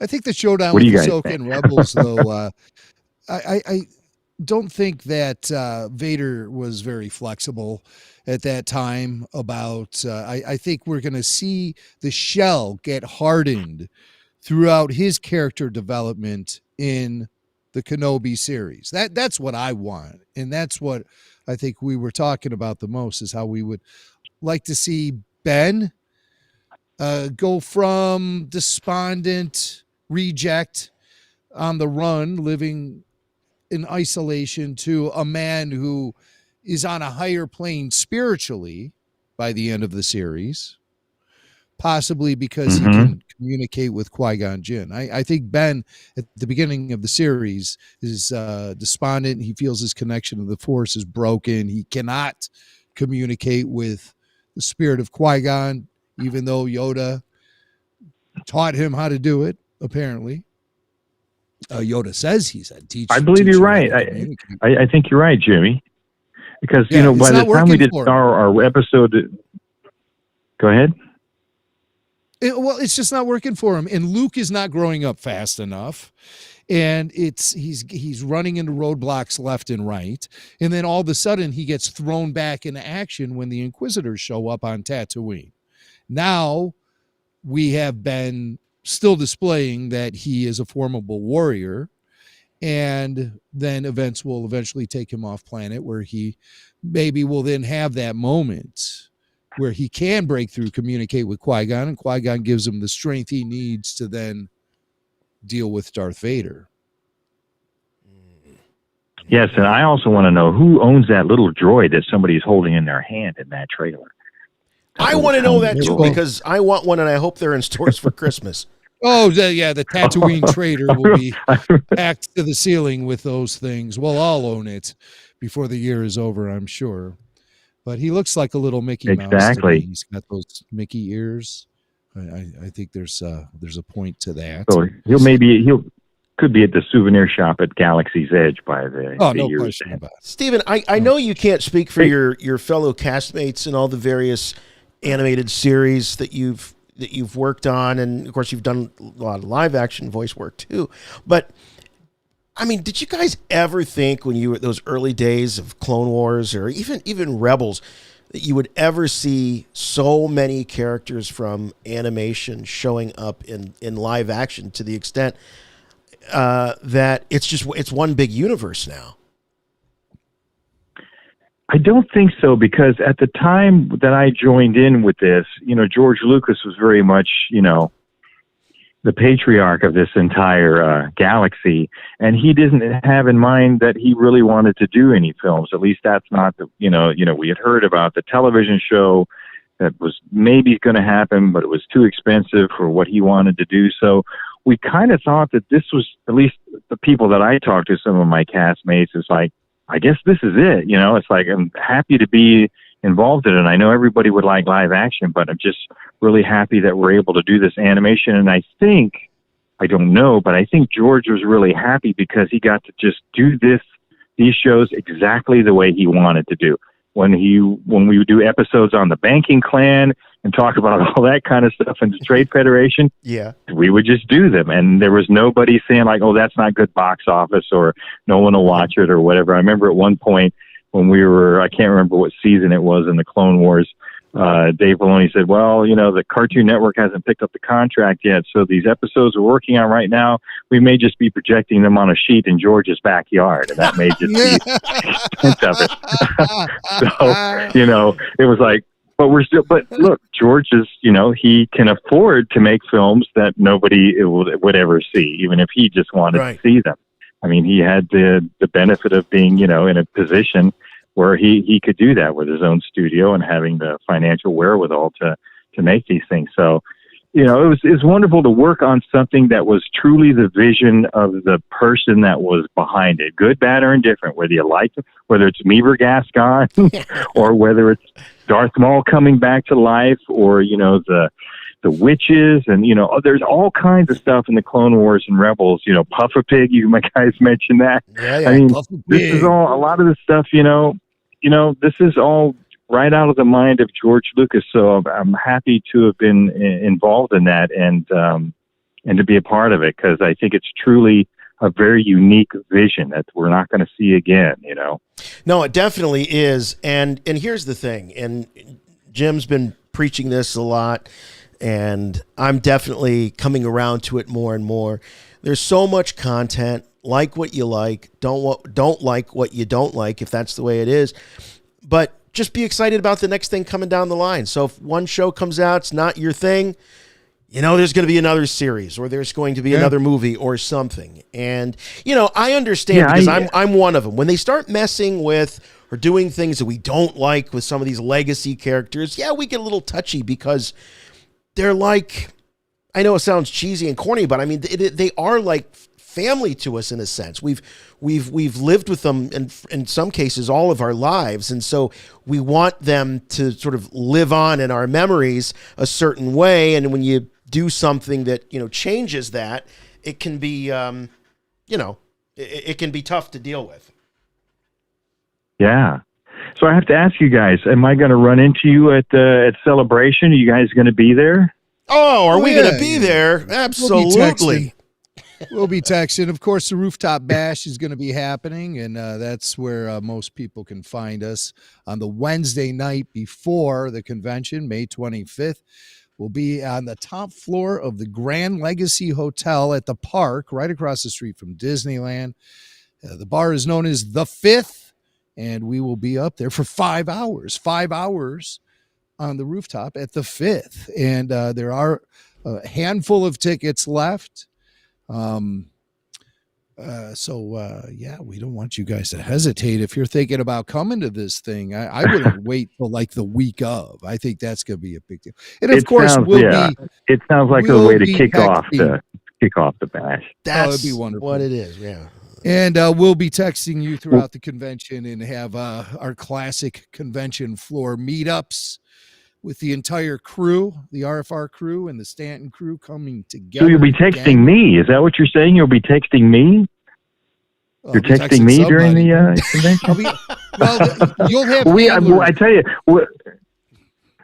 when we meet up, there's somebody that we're bringing over from the UK that I want you guys to meet. He's David Whiteley. He's a BBC, was with the BBC. He's actually born on May the 4th, 1977, believe it or not. Gosh, wow. He did 2 wonderful documentaries, the one called The Galaxy That Britain Built, and the other one called Toy Empire, which is all about the UK versions of all the Star Wars toys. This guy has interviewed some amazing people and has put together 2 incredible documentaries. Love for you guys to meet him, and he's just a sweet guy, and I think this is his first celebration in the United States, so we're happy to bring him over and have him meet all the U.S. Star Wars fans that he's not met, and there's plenty of you guys out there. Wow, the Toy Empire, the British force behind Star Wars toys. Yes. I'm in for that. That's for sure. And you should see their Death Star toy that they made, completely different from the American version. Oh yeah, the Palatoy one. So cool. Yeah, the cardboard one. Yes, absolutely. It was actually round. Yeah, amazing. Yeah. Right. Yes. Well, we're looking forward to seeing. So yeah, you. David went around. He interviewed everybody from Roger Christian, the guy that designed the lightsaber, to Gareth Edwards, and everybody. He's very, very much a Star Wars fan, in addition to being a filmmaker. Awesome. Yeah, Cool. look it up online. It looks like some of this stuff is available. His documentaries are available online.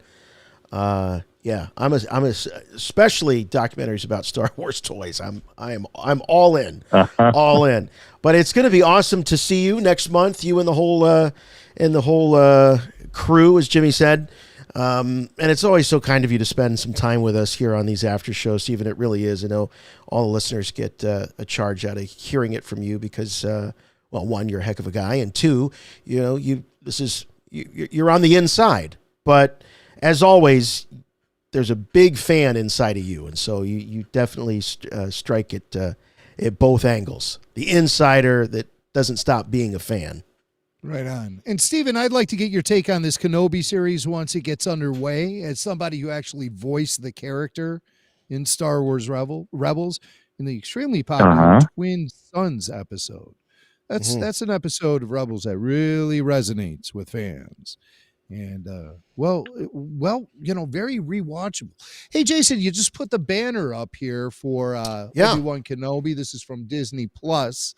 And you got McGregor in there twice, but not a sign of Sir Alec. I call foul. Oh, you know what? Alec is in here. It's just that it's... okay, he's just pinched It's out. cropped, unfortunately. He's cropped out. But, yeah, he is in here. So you got... Thank God. Yeah. Thank God. I was going to write a letter to the governor. Yeah, I was trying to see if I could fit it in there, but it's not getting in the frame. But yeah, check it out. It's a really nice, as Steven says, it's a really nice aggregation of all of the top Obi-Wan Kenobi moments. I wish they'd have gone a little deeper and actually given us, curated some specific episodes. That would have been right. That would have been cool. Yeah, that would have been really sweet to do that, because I don't know how many people will know, like in Star Wars Rebels, where to look for Obi-Wan Kenobi. If they're expecting him to be, all through the series, I have news for you that's not the case. So I don't want to spoil it for you, but look for the episode called Twin Sons. Yeah, for sure. And maybe we'll have, who knows? I'm sure that there's going to be lots of Star Wars fans that'll be on that, and they'll be putting together their best of Kenobi lists for all these series and stuff. So thanks again, man, for coming on. Really appreciate it. Our best and love to everybody there with you. And I think you got it. And Jason, if you really want to, and I was just going to say, if you really want to see Toy Empire, David's going to have both of the documentaries, bringing them over on his laptop, so you can just sit down and watch them right with him. So there you go. They've never been released in the U.S. before. Oh, they haven't? Okay. All right. I'm in, man. I'm in. You guys can have a couple of whiskeys and sit down and just enjoy some little history of Star Wars toys. Now you're talking. It's a date. There you go. All right, man. Thanks again. All right, gentlemen. I'll let you get back to your show. Thank you so much, Stephen. Take care. Bye. Okay. All right. Stephen Stanton joining us. How's that? How's that for a May the 4th? Let's check in here. First-time caller, William from Charleston. Hello, William. Hey, guys. You're in the wrong place, Edward. That's one of my favorite lines from Twin Sons. See, I told you. Oh, okay. Like, all right. Right. Okay. Now I got it. Yeah, where Obi-Wan's like, you need to go away now. Yeah, Like, yeah. Yeah. So I love the trailer. I love how you guys picked it apart. I do the same thing, with my friends, and we like analyze pictures and everything of that sort. So I had a few questions for you. The planet that he's trying to escape from, do you think that's Nar Shaddaa, maybe? No, they revealed the name in a magazine article or some sort of publication. No, the name was revealed. Well, you know how Disney loves to put you in one direction, and then the next thing you know, it's the total opposite. That's how they sideline a lot of people. Like, okay, that wasn't the name. They lied to me again. Like, it's Dayu. Dayu, and that was Okay, Jacob that's Harold, the writer. He named the planet in Entertainment Weekly sometime back. He was talking about how it had a Hong Kong feel to it, graffiti-ridden nightlife. But very Nar Shaddaa-like. I mean, I dig what you're saying. It shades of Nar Shaddaa, no question about it. I remember seeing Nar that's the Shaddaa last for place the you first would time in the Dark Forces video game. Remember that? You would Yeah. visit Nar Shaddaa. Oh yeah. And a bunch of Like, that's Rees the would last take place pot you would shots try to- at you. Yeah, last place you would ever look for a Jedi would be, a hut world. Right. Maybe like Quinlan Boss, maybe. Maybe. But I was going to say, you know how in canon now that Palpatine turned the Jedi Temple into the Imperial Palace. Do you think we'll be able to see that any? I would love to. And over the weekend at ICCC, just rolls off the tongue, at ICCC, Ian McDiarmid, in two separate panels, heavily insinuated that, in his own words, the presence of Palpatine will be felt in the Kenobi series.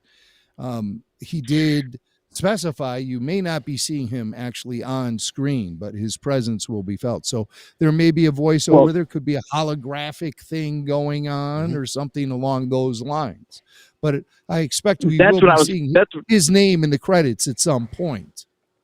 Yeah, that's what I was going to talk to you about too. Is I have a speculation. Like, you know how you said like he's not fully Vader. Like parts of Anakin will like let Obi-Wan go after torturing him or something. Right. I have a theory that he has a secret giant portrait of Padme somewhere there.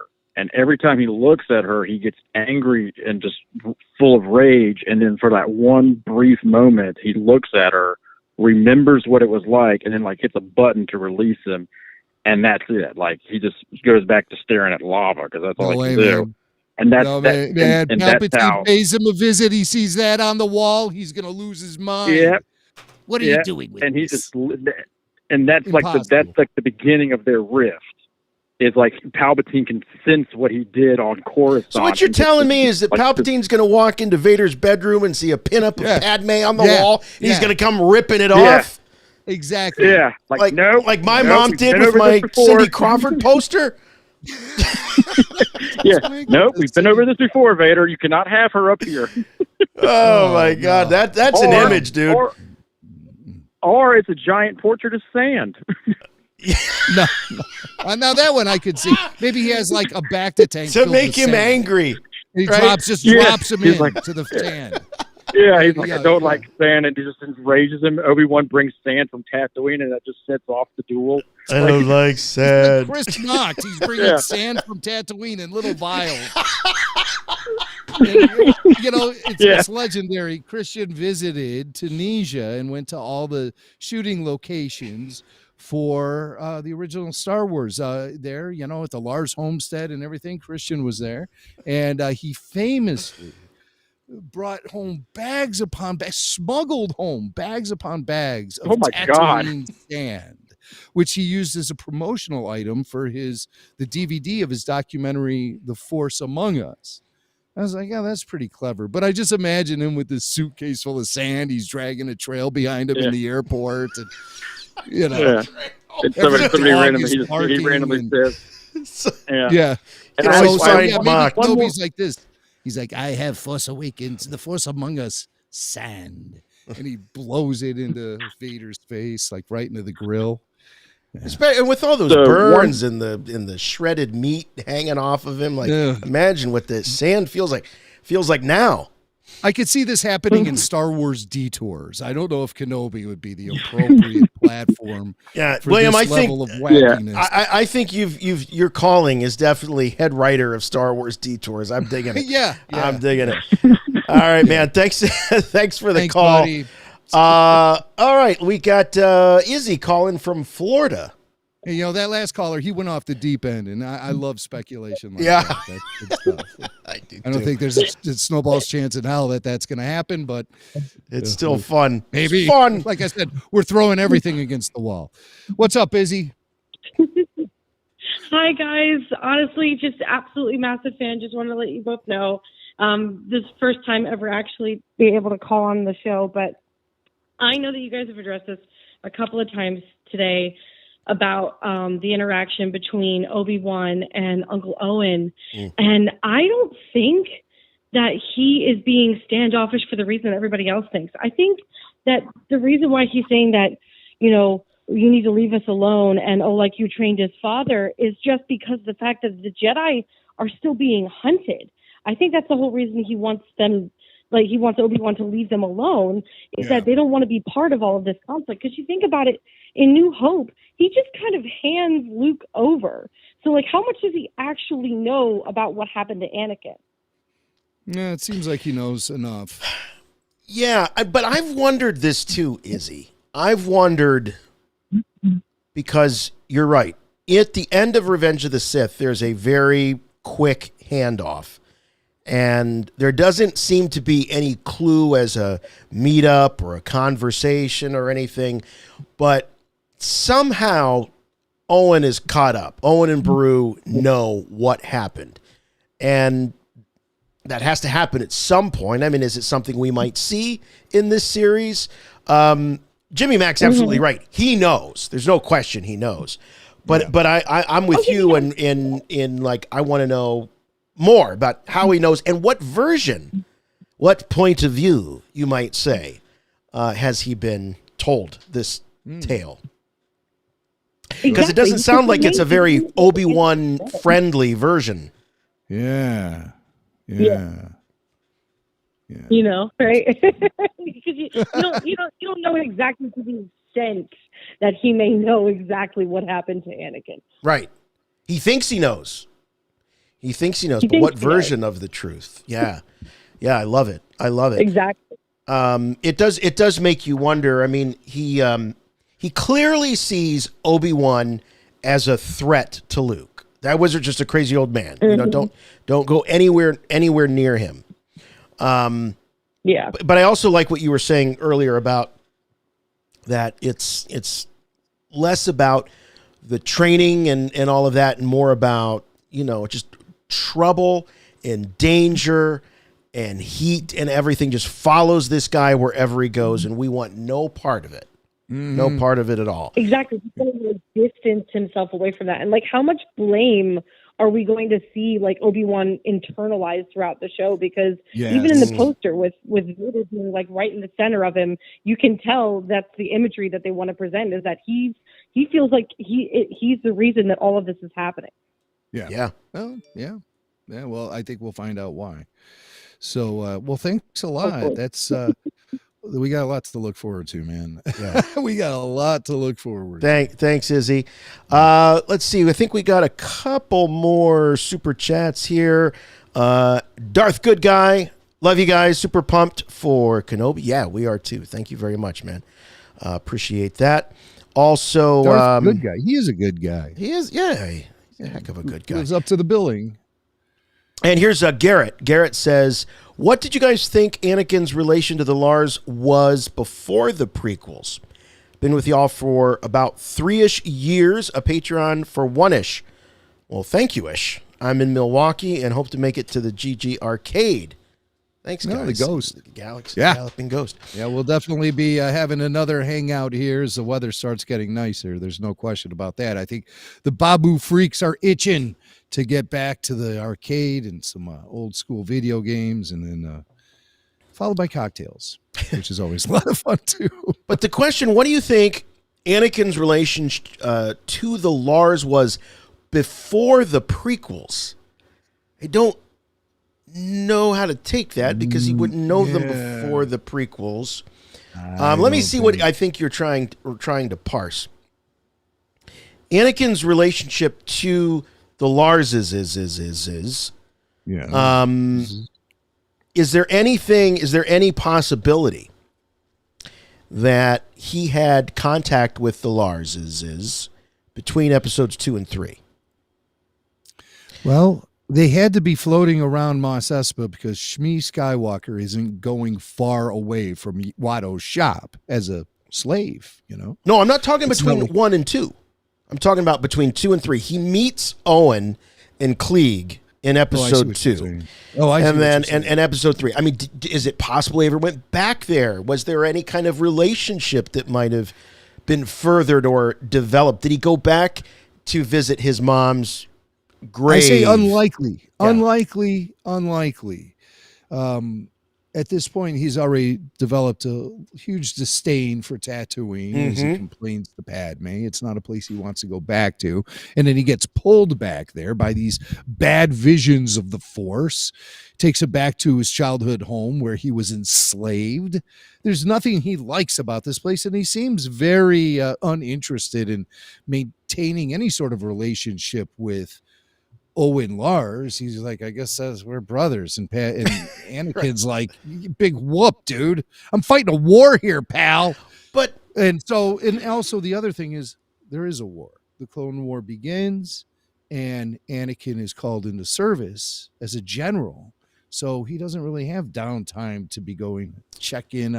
Any shore leave he gets, he's with Padme. Yeah, no, you're absolutely right. I think what I'm looking for, and maybe what others are wondering is, what is look, the Larses are taking a big risk and taking in Luke Skywalker. Huge risk. They're putting themselves, their very lives, and inevitably they pay the ultimate sacrifice. What is it? What's the connection? Clearly they love him. I mean, yeah, Owen's grizzled and everything, but wouldn't there need to grandson? Shmi's grandson. Okay, Shmi's grandson. Shmi's grandson. I mean, she was married to Klieg, right? And so, when did they get married? Probably shortly after the events of the Phantom Menace, right? Klieg Lars bought her freedom and married her, and so they may have been out there at the homestead for 8 to 10 years. Right. Really establishing a lifestyle and a second mother to Owen. Right. So it's almost, they might even feel an obligation to Shmi. They may have loved her like a mother. Yeah, that's a good point. I forgot about the Shmi angle. Don't forget about the Shmi angle. You can't forget about the Shmi angle, especially when you're talking about Anakin. John Warren is back. Thanks, John. He says, thanks for the great content, fellas. If we see Vader, think we'll see Tarkin and Kenobi? Tarkin worked with them both during the Clone Wars. I think it's an absolute definite that we'll see Tarkin. I think, we have to. Something that when we were talking to Steven, another line that keeps popping into my mind when we start discussing Vader's role in the galaxy, how others perceive him, is there's that line in A New Hope when Leia says, I should have expected you holding Vader's leash. That's a pretty nasty comment. I mean, she's basically comparing him to a dog. Yeah. So he he's not this, I'm sure he's feared, but what I'm saying, Jim, I don't think he has a lot of respect out there in the galaxy. Well, not from Leia, who she gives him sass right to his face. Right. In the hallway of the Rebel blockade runner. So there's something familiar between the two of them, and she has identified him as just some big goon. Yeah, and, right. It's interesting how that relationship evolves. Right. He's no goon. He's your dad. What? That's something I just really heard that in my see. house today. He's not a goon. He's your dad. I would have loved to see, and maybe we'll get this somewhere and somehow, of Leia coming to terms with her father being Darth Vader. And I don't want some book. I mean, I'm talking about live action or something along those lines. Really diving into that a little bit. Yeah. Yeah, I think that would be good. You know what? I want to do this right now. Selena, this is a great idea. She says, shout out to the maker on May the 4th, pouring one out for George. So if you have a drink on this May the 4th, let's toast one to George Lucas, because we wouldn't be here. We wouldn't be talking about it. It wouldn't be Star Wars Day without the notorious GL, the maker, George Lucas. So to George Lucas, cheers to George. On this Star Wars Day.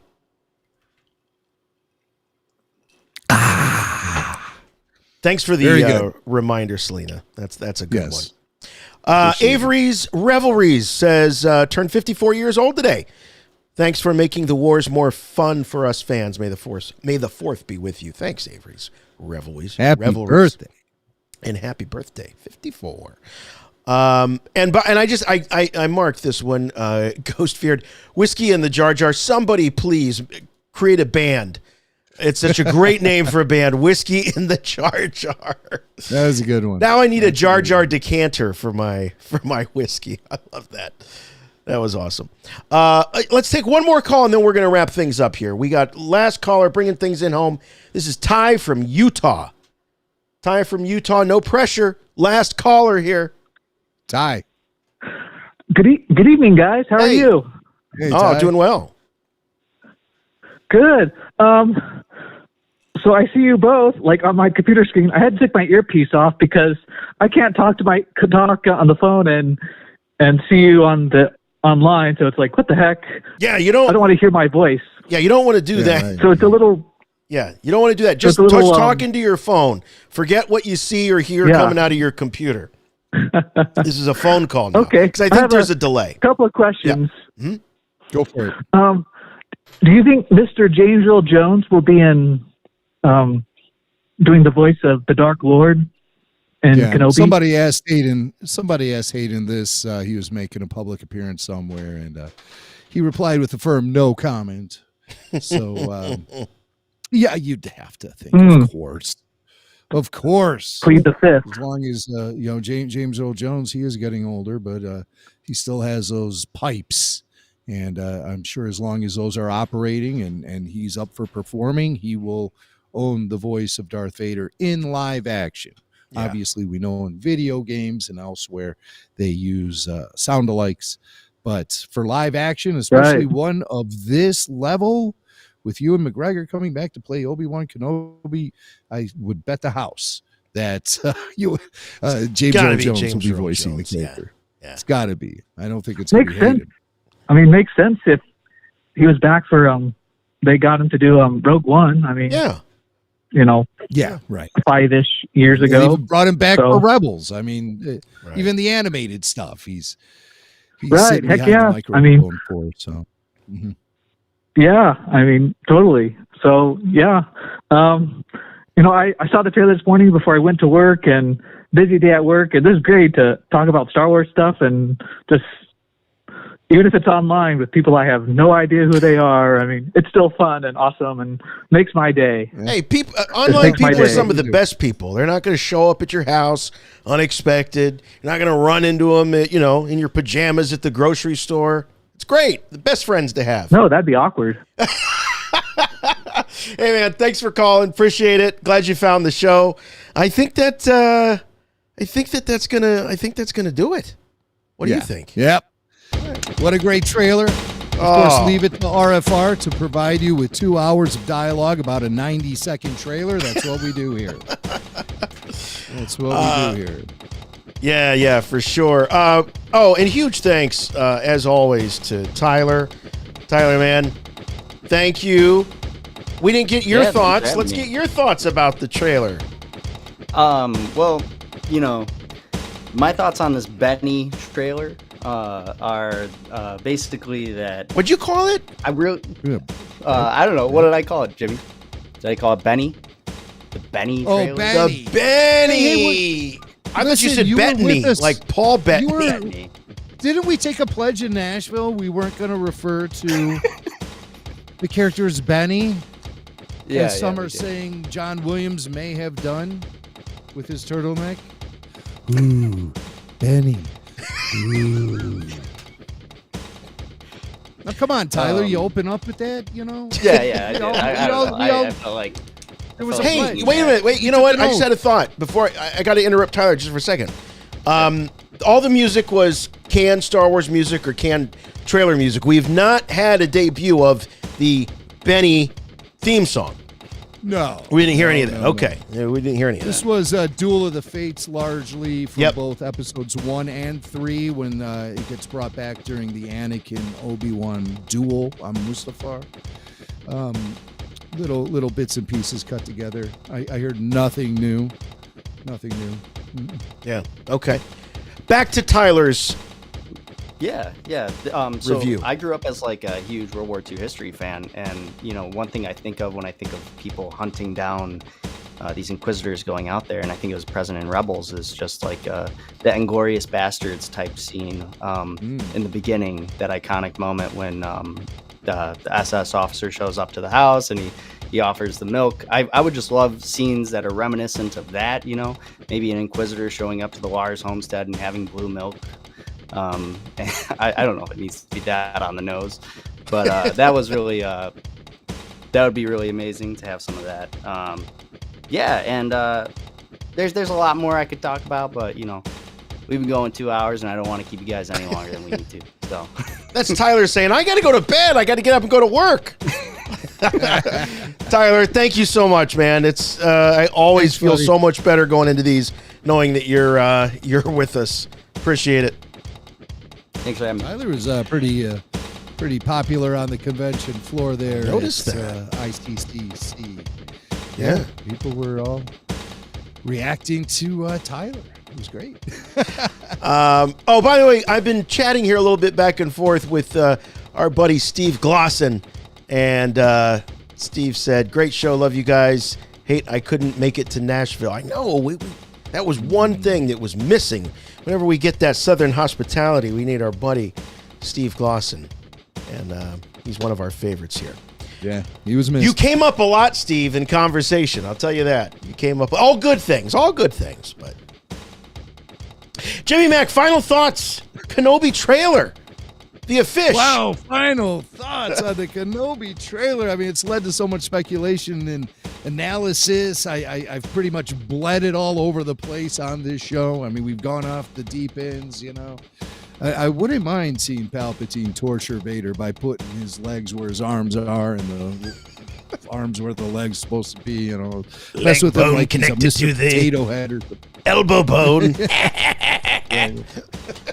Treat him like he's one of those Droid Depot figures you get at Disney with the interchangeable, just for laughs, just to mess with him.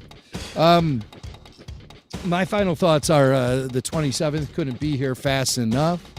Our plan is to watch these episodes as they drop at midnight Pacific time, watch them and immediately fire up the YouTube channel for some post-show discussion. So that's where the first after show will drop. I just want to keep saying that, so we're committed for it, and we stay up late that night. So the coffee will be flowing starting about 8 p.m., I believe. And we'll just have a good old time. Jason, you seem hesitant. No. Kevin I had to get my sea legs back under me with with ICCC, and we can do it. Are you kidding? Yeah. Yeah, we're on nobody's schedule but our own. Right. And Kevin Lyle has already threatened to join us at the hotel room to watch. So that should be exciting. And maybe Tyler will be able to join us to screen some calls so we can talk to listeners both in Anaheim and worldwide. Because, of course, we're going to want to... Laying in those hotel room beds. Got Lyle sitting there, kicking his shoes off, his big smelly feet, just... That burnt bacon smell again. And formaldehyde. We love you, Kevin. We're just kidding. Mostly.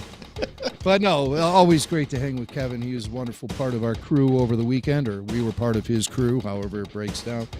Had a great time there. Looking forward to having a great time in Anaheim, and really looking forward to this Kenobi series.